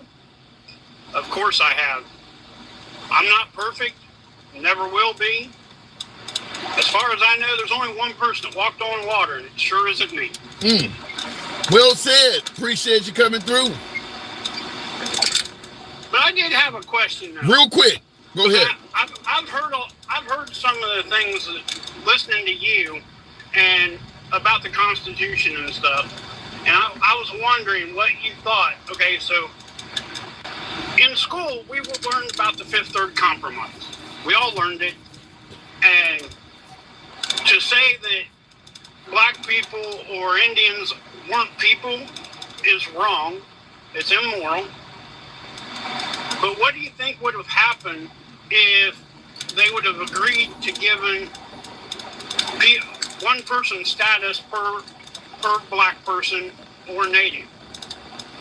I think the Native Americans and the black people in this country will be considerably further along, and white people would not have this huge advantage. Okay, so if you're looking at it in a political stance, wouldn't the counting of all the slaves given the South more representatives in the House, and they would have kept slaves longer? If you consider every no, it wouldn't, because if you consider every human being a full human and equal, they're going to vote slavery out. The black people are going to get rid of slavery. Yeah, but they didn't have the right to vote, right? So if they didn't have the right to vote, then they wouldn't have been able to vote those people out, is what I'm saying. While they were slaves, they wanted the numbers, the people in the South, the bigwigs down there wanted every black person to be counted, to be able to have a greater number of people in the House of Representatives, and they could have kept the slaves probably another 100 years before anything was even done. Yeah, but I get your point now. So you want to count somebody who has zero constitutional rights as being a person. That's a problem. Go ahead. That's what they wanted to do. Yeah, you can't let that happen. If you're going to say you're pro-Constitution, but I want these people to have no constitutional rights, but be counted as a person, then you're not pro-Constitution. It's like a conflict of interest. Yeah, definitely. Yeah. But they, like normal politicians, they're wanting their cake and eat it too. So that's what they were trying to do. Yeah, I don't know if I call them politicians. To me, they were more like evil human beings. To me, the Confederate South really is no different than the Third Reich. They just were allowed to rewrite history to paint themselves in a better picture. It's like if the Nazis had won World War II, the Holocaust would have never happened. They would have denied it completely. The Confederate South was allowed to tell history the way they wanted to. The Nazis were not. That's the only difference. But there is nothing that the Nazis did that the Confederates did not do as well. I got to move it on, though, Flight. I hear you got some background noise there anyway, but appreciate you coming in. Moving the program on, real quick, looking in the comments. Try to find try to find a recent picture of Big Mike or Oprah, but I don't quite get that. I don't know what you're talking about. You ain't white if you don't vote for Trump. Well, as crazy as that sound, I think David Duke did say something like that. When Trump was running in 2015, 2016, David Duke did say that if you don't vote for Trump, it would be considered treason to the white race. So that kind of is that statement. Now, Trump said he don't know who the hell David Duke is. I don't know where that comes from either, because David Duke was a presidential contender back in the 70s or 80s, something like that, and got a decent amount of the vote. I think when he ran for president, talking about David Duke, he got like 20-30% of the vote. I mean, he was a viable presidential candidate during Trump's lifetime. How Trump never knew him, I don't know. But look at in the comments. David Duke is Biden's buddy. Handsome. I don't buy that. Maybe he was his buddy in the past. I don't buy it now. There's just no way. I get what you're trying to do. I will say this before I go back to the box. A lot of folks suggest that it is Biden that is the racist and Trump is the inclusive one. I don't know what's in either one of those men's heart, but I will tell you this. The visuals don't match that statement. The simple visuals of the Biden administration and what you visually see of the Trump administration does not match that the inclusion is on the Trump side and the racism is on the Biden side. I mean, the few gatherings that Biden have, I mean, the LGBT is there, the Muslims are there. Obviously, African Americans have high-ranking positions all throughout the Biden administration. It doesn't match. Whereas if I've been to a Trump rally, it's almost all white. I mean, the policies that both sides favor It just doesn't match. Even if Biden is racist and Trump is not, even if that's true, it's one of those cases of don't believe your lying eyes. I mean, you can see who is on Biden's administration versus who is on Trump administration. You can see the policies. I mean, under Trump, we got rid of affirmative action. Trump believes Black Lives Matter is a terrorist group. Trump has recently stated that white people are being mistreated in this country. I mean, you can see this stuff. It makes no sense. You can see it. All you got to do is pay attention. I'm not saying Trump is racist, but the idea that the Klan wants to hang out with Biden and the rappers want to hang out with Trump, it just, the logic of it is, I'm just saying, like I said, you can see. Close your ears, don't read shit. Just open your eyes and look and tell me what, does it match that opinion? Looking in the comments, 90% of these policies are Congress and not the president. Perhaps, but one thing that's really good about President Trump, not so much about Biden, Trump talks. Trump talks. If the Congress is doing shit Trump don't like, he'll tell you. You know what Trump likes and doesn't like. Remember, Black Lives Matter is a terrorist outfit. Congress had nothing to do with that. Trump lets you know. So if the Congress is doing something wrong, racist, you name it, and Trump doesn't like it, he'll let you know. You can see what he's complaining about and what he's not. I mean, it's right there before your eyes. You know what he's complaining about. Like I mentioned, he just stated during that Time magazine interview that America has an anti-white sentiment. America's becoming biased towards white people. And he stated he will correct that. He lets you know how he feels. That's why we voted him in, remember? He's a straight shooter. He shoots from the hip. He talks like a typical New Yorker. So you can't say that, well, Congress is doing it. If Congress is doing something ridiculous, Trump will tell you if it's something he does not like. Going back to the box, not so much Biden, but Trump will tell you. Continuing on, I don't know what just happened there, but we'll go to retired one. Good afternoon. Welcome to the program. Retired one. So what do you think? You think they're being unfair to President Trump, gagging the man when Stormy Daniels and Cohen is allowed to speak freely? And not only are they being unfair, but it's election interference. The very thing they're charging him for is what they are doing themselves. And can I say this? That's what the Democrats are so good at. What do you mean? What they'll do is they'll do the thing that we think they're doing to us, but then they'll turn around because they sway a large part of the legacy media, the bureaucracy, and essentially the deep state. They'll turn around and gaslight the American people. Right? Give me an example of how they're doing it. Hmm? What are they gaslighting us on? Give me a topic that the Democrats are gaslighting the American people on. Sure. To turn around and claim that Trump is interfering with the election because he paid Stormy, because there was a catch and case scheme on Stormy Daniels, which is absolutely ridiculous. I mean, but why is there so many people? Why is there so many people? Why is there so many people in his own inner circle that's admitting that was being done? I mean, are they all? Yeah, I mean, again, we know that there's a lot of Republicans and Democrats, all these people against the American people. Right? They don't want to see us win. They want to take our money and send it to their pals, their buddies. They want to line their own pockets, right? What is the evidence of that? What is the evidence that all of these folks are against the American people? I mean, like Mike Pence. Do you think Mike Pence is against the American people? He could have done better. He could have done much better. That ain't what I'm asking you, though. Is he against the American people? Not necessarily Mike Pence. Okay, so when he suggests that Trump was trying to have him cheat in the election and overturn the election and he didn't have power, how do you view that?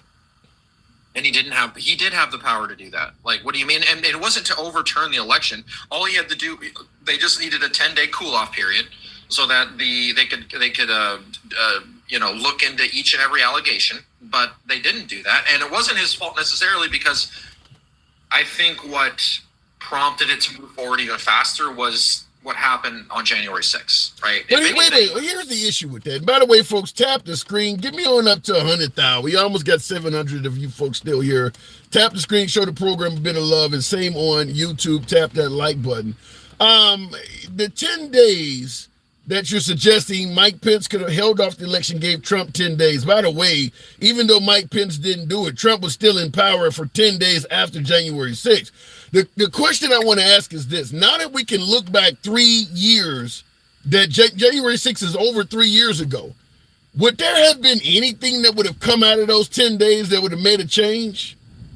I mean, without using I guess not. I mean, without using conjecture, I would just be a guess, right? Just as good as. I mean, Trump was in power the whole 10 days, whether Mike Pence did it or not. Trump still had Attorney General Barr. I don't know. Hang on. The one thing Trump was really careful about was not overstepping and overreaching with his power using the executive branch, because he knew. Right, if he would have started calling in the National Guard and like sending out emergency mass messages, like he's gonna anything Trump did, they're gonna put a negative spin on it. Wait a minute, you're saying that Trump? What he has to do is be very careful. He has to be very litigious in what he does, because he can't. It's a lose-lose either way, right? But he just has to mitigate the collateral damage. You're saying that Trump, one of the things he did is he didn't use executive power to overstep. He was trying to not certify the whole damn election via that very method. What are you talking about? I don't get it. I don't think so. What do you mean? The only thing that stopped Trump from using his executive power to prevent the certification of the election is Mike Pence got in the way and said, hell no, we won't go. He was trying to use his executive power not to certify the election. Look, if you wanted to use his, for one, if it was, do you think that was an attempted coup? I think it was an attempt to not, I think it was an attempt to prevent a smooth transition of power. If you want to call that a coup, then it's a coup. What about, I meant to say, do you think Trump committed insurrection that day? I think it kind of fits the definition of it. I don't know what else he was trying. What is an insurrection in your opinion? It's a violent takeover of the government, right? Yeah, exactly. Yeah. Exactly. And that's the opposite of what that was, right? Let's face it. I think Trump, with all of his power, all of his social media capability, and being the president, I think he could have, if he really truly wanted to try to overthrow the government. I bet you it would have been a lot more than what happened that day. You know what I mean? Yeah, but I could counter that and say, if Biden is weaponizing the DOJ, I think he would be a lot more organized in doing that as well. Trump is beating all these cases. If we're going to say that Trump was not perpetrating the coup, otherwise it would have been done much better, the same argument could say that if the liberals wanted to steal the 2020 election, they would have stole the Senate and Congress too. So your argument does work both ways.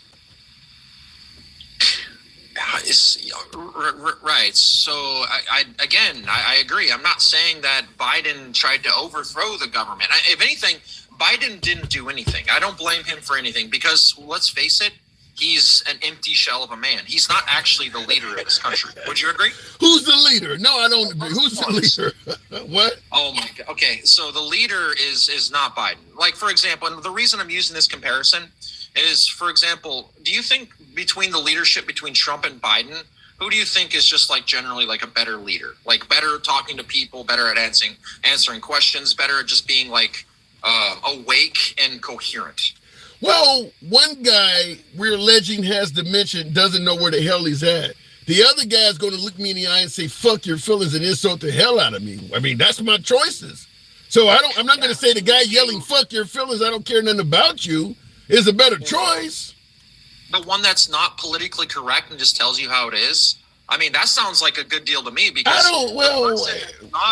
I get your point about being political, telling you how it is, but I don't believe calling Nikki Haley a bird brain is telling us how it is, or calling, sleepy, crazy Bernie, nervous Nancy, little Marco, calling Marco Rubio a sitting senator little, that's telling it like it is. Handsome. How many names did they? Well, let's face it.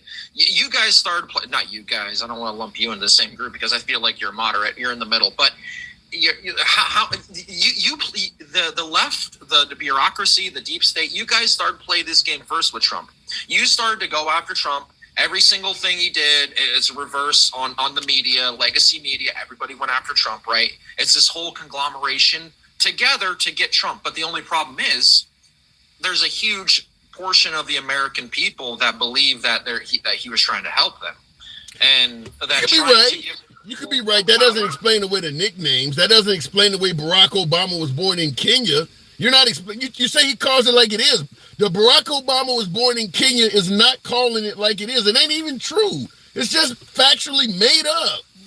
But he was, Trump plays the game. So when you become a politician at that level, you do have to, in some regard, you sort of have to play the game. You agree with that? He wasn't even a politician when he was doing it, though. Retired, he was a citizen, just trolling the shit out of Obama, trying to get the guy disqualified, claiming that he was born in Kenya. He wasn't even in office yet. He was still going around saying, I'm not a typical politician, I'm an outsider. And he was doing that already. Well, what was his motive, though? Like, what are you trying to say? To troll Obama and get him disqualified. He wasn't giving Obama a chance from day one. Exactly what he's claiming he's dealing with now. Obama should have never been given a chance because he wasn't a good president. The dude was just well-spoken and charismatic, and he fit the criteria for, the best thing was we set an example by placing a black person in the leadership position. That was the best thing that happened. Give me some examples. Give me some examples to explain why you say Obama was not a good president, because they did vote him in twice, and he actually did win by a landslide. But give me your example of why he wasn't a good president. Oh, I know. He's the reason why Trump took off, and people were like, you know what? This businessman, this person who's never been in politics, we're tired of all these lifelong politicians lying to us. We're tired of the Joe Bidens, these freaking career politicians who take our money and then gaslight us on the back end after they spent it. Obama was not a career politician, though. You're talking about other people. What was so bad about Obama? Well, Obama has been in politics for quite a while. Obama was a senator for 2 damn years before becoming president. That's not lifelong. What are you talking about? No, I agree. I was specifically referring to Joe Biden. So Obama was a good idea. What is so bad about Obama? I want to hear your take. What makes Obama? You said he was bad. You said the only thing good about Obama was he's the first black and he spoke well. What was so bad about America while Obama was the president? Because he got us deeper into war. He didn't do it. All he did was stimulate the industrial war complex. And then at the very end of his at the very end of his presidency, he passes Obamacare. It's such the audacity. So you don't believe Americans should have universal health care? You shouldn't be penalized for having the freedom to have health care or not. Would you agree? No, I don't agree. I believe that every country, hold on a second, every country in the free world ensures that all its citizens have health care. They don't need to penalize it because they don't do it the way. The only reason why the universal health care in this country is not done the way the rest of the free world is because of Republican opposition. So it's done in a manner that you're not a fan of. But every country in the free world gives its citizens health care. And it's not go to the emergency room when you're about to die. They're not as free as we are. Huh? Right. And there's a reason we're a shining pillar of light, or we're a shining example of light and the strongest world power, right? It's called freedom. What do you think? You think America's the most free? Wait, you said freedom. You think America's the freest country on earth or something? Absolutely, unequivocally. Yeah, that's not true. And the proof is our diversity. Yeah, that is. Yeah. Look at Japan. Very successful, but very white and racist. Look at Denmark. Look at all these other countries that use, Japan doesn't use universal health care, I don't think, but Denmark, what's that other people with a bunch of white people in it? Sweden, those type of countries, right? Unequivocally white or racist countries, right? Because they're mostly all white. Here in America, we have everybody. We have a melting pot of every culture, every religion. You bring us your masses, you're poor, you're tired. That's what makes America so great. Well, And it's let me tell you why, or my opinion on freedom. My opinion is everybody thinks America is free because the freedoms we lack are of no concern to them. I mean, gays just got the right to marry in this country during Obama's administration, by the way, in 2015. That was legal in Europe a long time before. Marijuana is still illegal in a large portion of America. It's not federally legal at all. That shit is legal all over Europe. Prostitution, whether or not your favorite, that shit is legal in other countries. There's a whole lot of freedoms that we don't have that other people do. Interracial marriage became legal in America in the 1960s. We had black minority GIs back in World War I that ended in 1918, fell in love with somebody in Europe and had to stay there because it was illegal here. We don't have a patent on freedom. We just believe the freedoms we have are better than everywhere else. But you can be a hell of a lot more free in other countries. Okay, so you can be a hell of a lot. So in Europe, again, you think you're so free in Europe and all these different countries, you're really not. There's actually a lot more restrictions on you. There's a lot more legality, and the government has a lot more control, whether you know it or not, right? And here in America, we have such a great balance of power. The balance of power, it is a microcosm of how the rest of the world works. And the reason, if where America goes, the rest of the world is going to follow. So if we're up, everybody else is up. If we're down, everybody else is down. They don't really want to follow us, but because we're a superpower, they don't really have a choice. I mean, I lived overseas. I've lived in Australia. I've lived over in New Zealand. I've had these conversations. I've been pro-America, gung-ho, freedom, and I've had conversations. They don't really want to be involved in all this stuff. They don't want to be in all these damn wars, but because they're allied with the United States and we are a big brother, they don't really have a choice. They would rather live what they consider free. In this country, Christianity, I mean, they don't want to deal with that. Women are losing the right to choose. They don't have that issue over there. So I don't know if I agree with your freedom argument. That's not true. If anything, we're giving more women the right to choose. How is that? Yeah, because do you think a woman that wants to get rid of their baby inside them that is going to become a woman? Who do you think is infringing on whose rights? So only one woman gets to live out of that situation? And how are you protecting women's rights? How about the fetus that was going to be a woman? Maybe the next president, maybe. Wait a minute. Get rid of the fetus, but you want to, under the guise of protecting the woman. I put that in air quotes, by the way. Yeah, the woman that has to do all the work carrying the baby takes a second fiddle to the baby. That's not true. No. Okay, so when it comes to, like, the man is obligated too. There's obligation on both sides. Like, can a man opt out of child support? No, of course not, right? Okay. A little to the left. Thank you for that. Wow. Thank you for the graphic there, a little to the left. Appreciate the support. I did see that. Didn't want to fail to acknowledge that. So you agree, retired one, that a woman should not have the right to abortion? You believe that the government should be able to step in and stop her to save the child? I think that the government should put a stop to unjust unalivings. Like, that's why we have the government steps in if you murder somebody or if you essay somebody, right? All right. In these circumstances, when you infringe on someone else's right to life, yes, the government should step in. Okay. I don't know. Like I said, I think the women wholeheartedly disagree, certainly in a case where their life may be in danger or where they were violated sexually. I just, certainly in the case also because you're not going to help the woman out financially. That's where the issue is. If you're going to look out for this child that you're forcing her to carry to term, we might have an argument. But if you're going to call helping her out once the baby is born socialism or free shit, then you shouldn't have any say-so on whether she has a baby at all. I disagree. Just because I can't, like, financially support the baby that she's about to have doesn't mean I should just be like, you know what, like, you go ahead and take that baby's life. Like, we can't, like, there's a lot of avenues once you have a baby. You can transfer obligation, you can put it up for adoption, foster care, because even babies that are born of a woman that got SA'd, even those babies have good lives.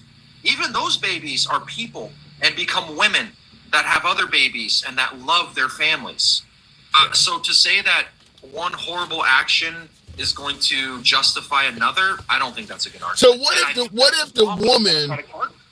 if the woman has been violated, is going into severe depression because every time the baby kicks, she thinks about her innocence being taken? Do we just make her go through all of that? Do we not care about her own mental health? Are you talking about, so essentially what you're saying is either she's going to go through trauma or she can unalive her baby and go through more trauma. So shouldn't she get to make the decision on which one she goes through? So she didn't get a decision to get pregnant in the first place. Wow. Keep going. I don't understand what you're saying. So if she did, we're talking about SA specifically. Yeah. So you're trying to justify unaliving your baby. You're saying a woman didn't get a choice to have this baby, so it should be her choice to unalive this baby. That's what you're saying. Yeah. How does that, like, think about what you're saying though? That doesn't make sense. Like, yeah, it does.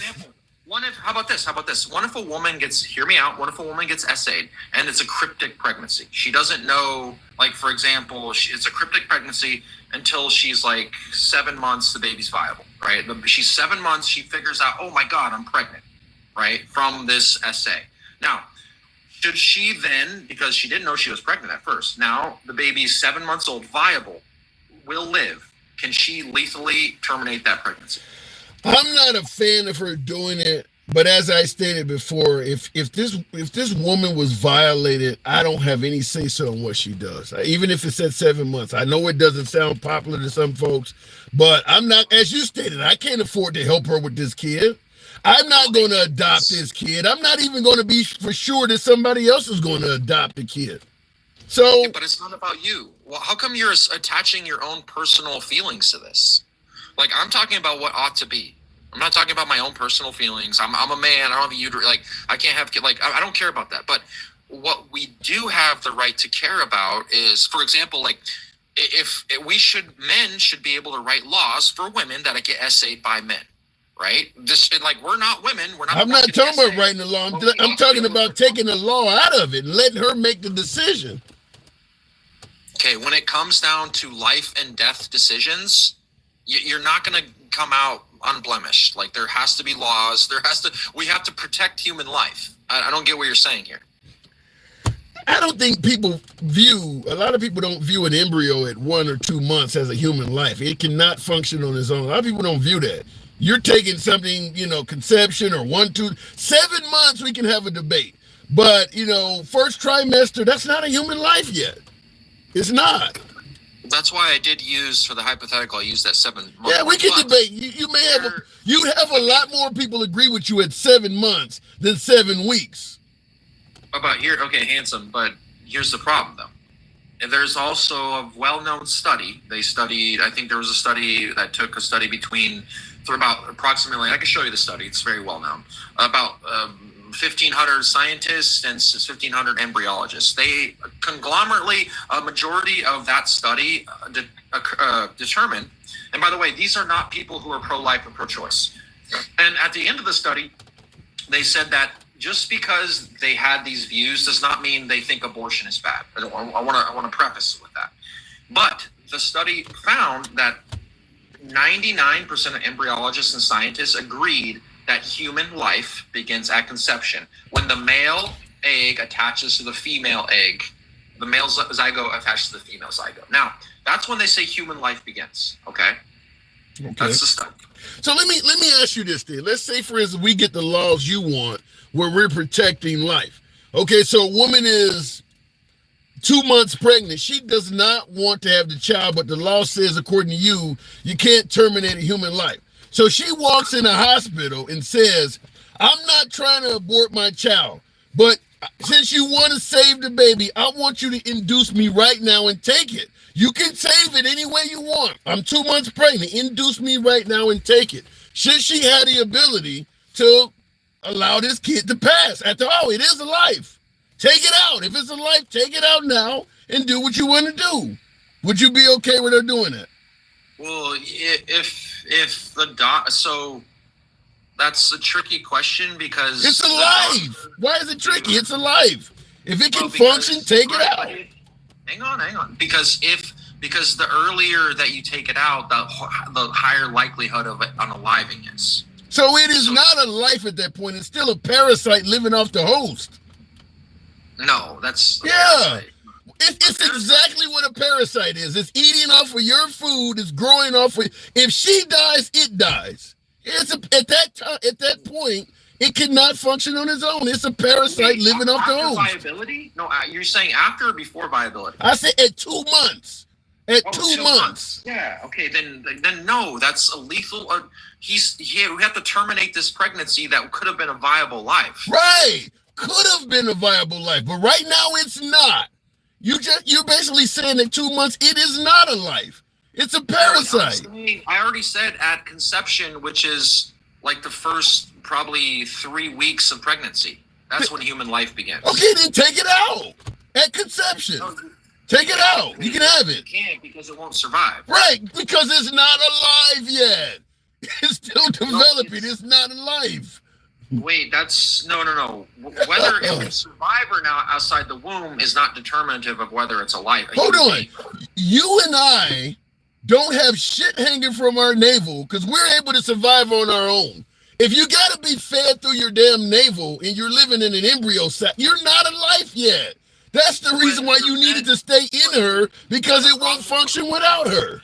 Okay, hang on. The problem with what you're saying now is that even at 9 months, the baby, even outside the womb, is still attached by the umbilical cord. Yeah, but you can take that out. You can take it out at 9 months and it will survive. You can't take it out at conception. You can't even hold it in your hand at conception. You need a pair of tweezers just to even hold it. I mean, so if you want to say it's alive, take it out. Hang on. How something looks or how small it is, like a newborn that's a preemie doesn't look like a normal baby, right? They look like, and they can't breathe. They can't and even a baby can't survive on its own, even outside the womb. I'm just saying, if we give society what you want, we're going to protect the sanctity of life, and we don't want to allow a woman to terminate life. The woman should at least be able to say, then, if you want to save it, take it out and do what you got to do with it. The fact that you still need to use her body shows it's not just a life yet. You still need the host. So, it's alive, but I need you too. I need you to work on this. A baby needs her mother even outside the womb. So even the baby's attached to the mother's body even outside the womb. So no, when a woman is, if the woman has a baby and the child is 1 day old or whatever, and she's killed in a car wreck or something like that, you can still have a viable child grow up, even if the mom's not alive. So at that point, the mom is not necessary. She is the best choice. What? But you're missing one important thing, though. Only if if the obligation is transferred, right? If the mother you can't even transfer it at conception. That's the point. At conception, you can't even transfer it. You can be like a surrogate, and you can have at conception agreed upon even before you get pregnant. All right, then. So at conception, if she can't have an abortion, then surrogate, take it out of me. I'm not taking the life. I just don't want to have a child. If you want to force this baby to come to fruition, take it out of me and put it in a petri dish. She should have the right to do that. That way you're saving a life. No offense, and I'm being completely I'm trying to we should move on because you're doing okay. I'm protecting moms.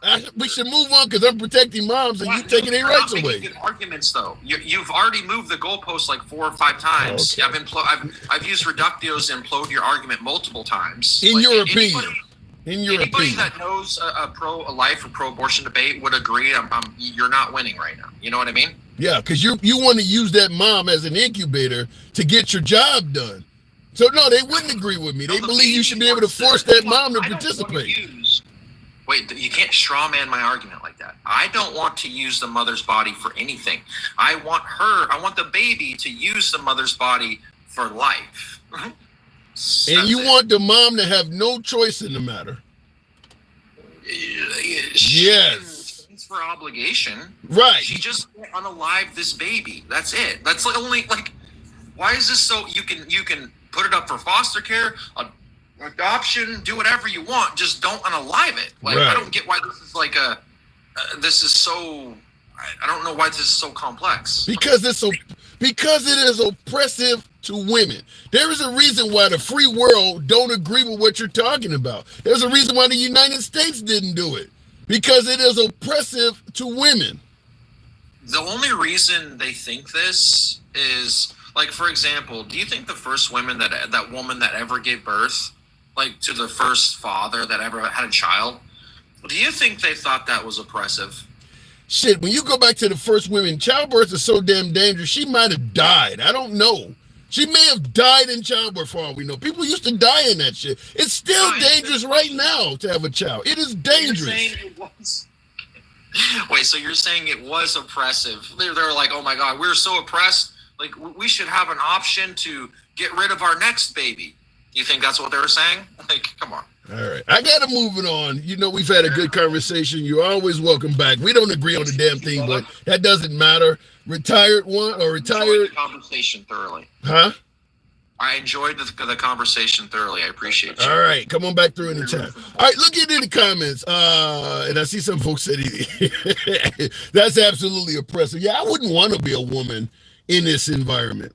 I wouldn't in the anti-abortion environment. I wouldn't, as it is, as my last caller was alluding to. It's about saving the life of the unborn. There's not a lot of concern for the woman. And here's something I say all the time that doesn't come up in these conversations. If you are a woman, and okay, you're in an anti-abortion state, maybe it's goes federal, whatever the case may be. You're in an anti-abortion environment. And you have to have children. If you're popping out kids and you cannot afford those kids, it ain't going to be long before they start talking about disciplining you somehow, some way.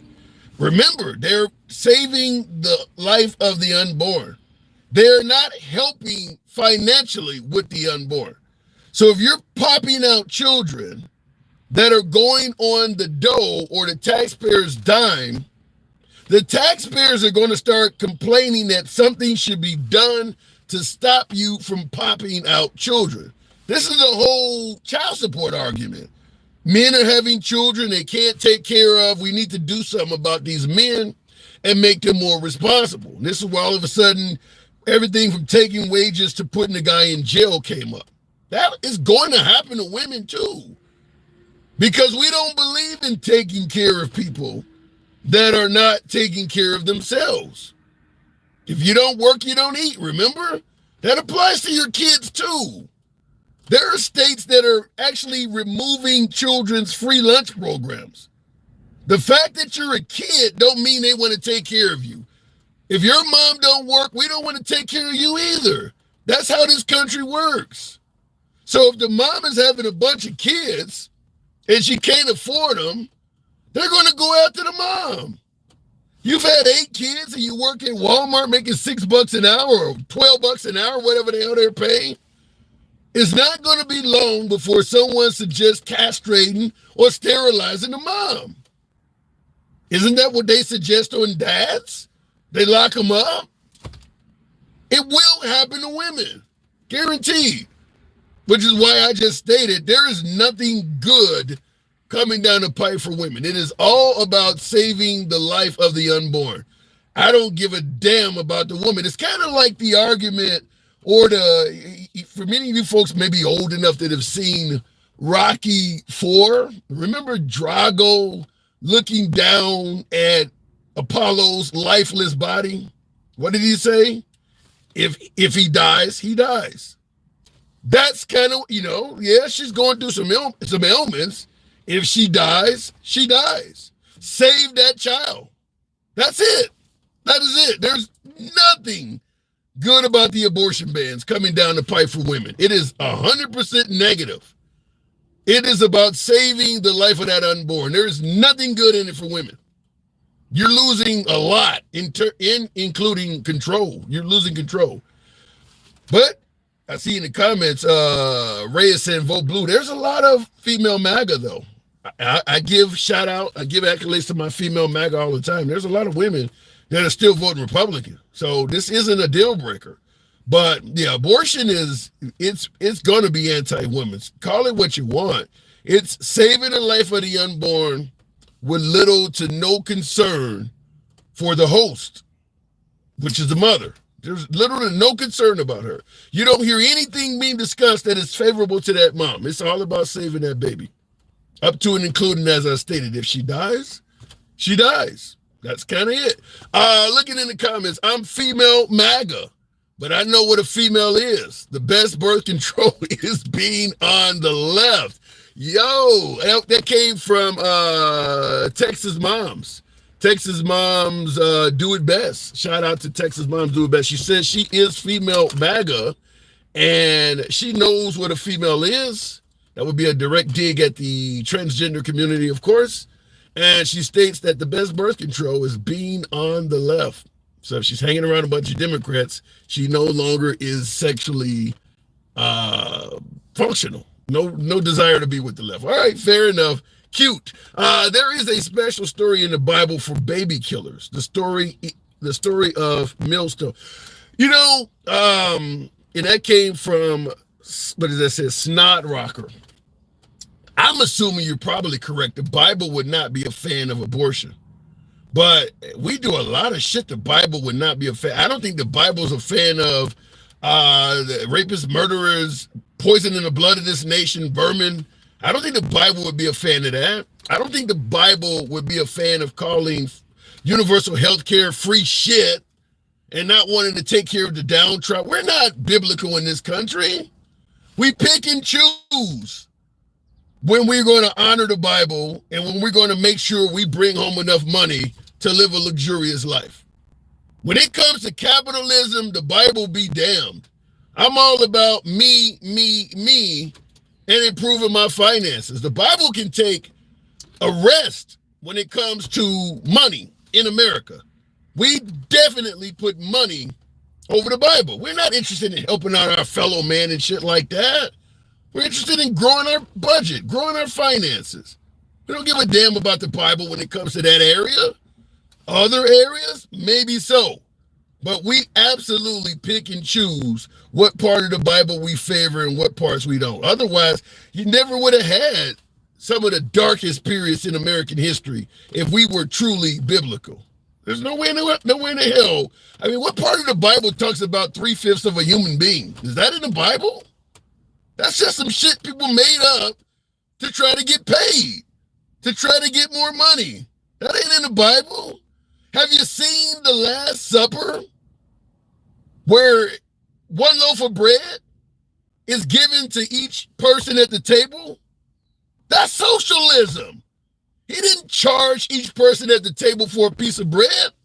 That's what capitalism would be about. Obviously, Jesus was not a capitalist. He was a socialist. We don't like that. We don't like what Jesus was in favor of. To the point we probably even changed his damn skin color. Anyhow, folks, I do appreciate the 114,000 likes. Always a pleasure having you folks show a little bit of participation on the program.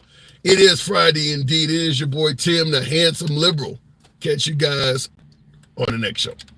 And to my YouTubers, reminder, Trump stamped the American flag and Constitution on the Bible like it was nothing. It did sold them for money.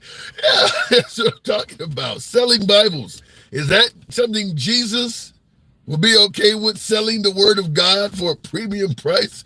Handsome, Mr. Handsome.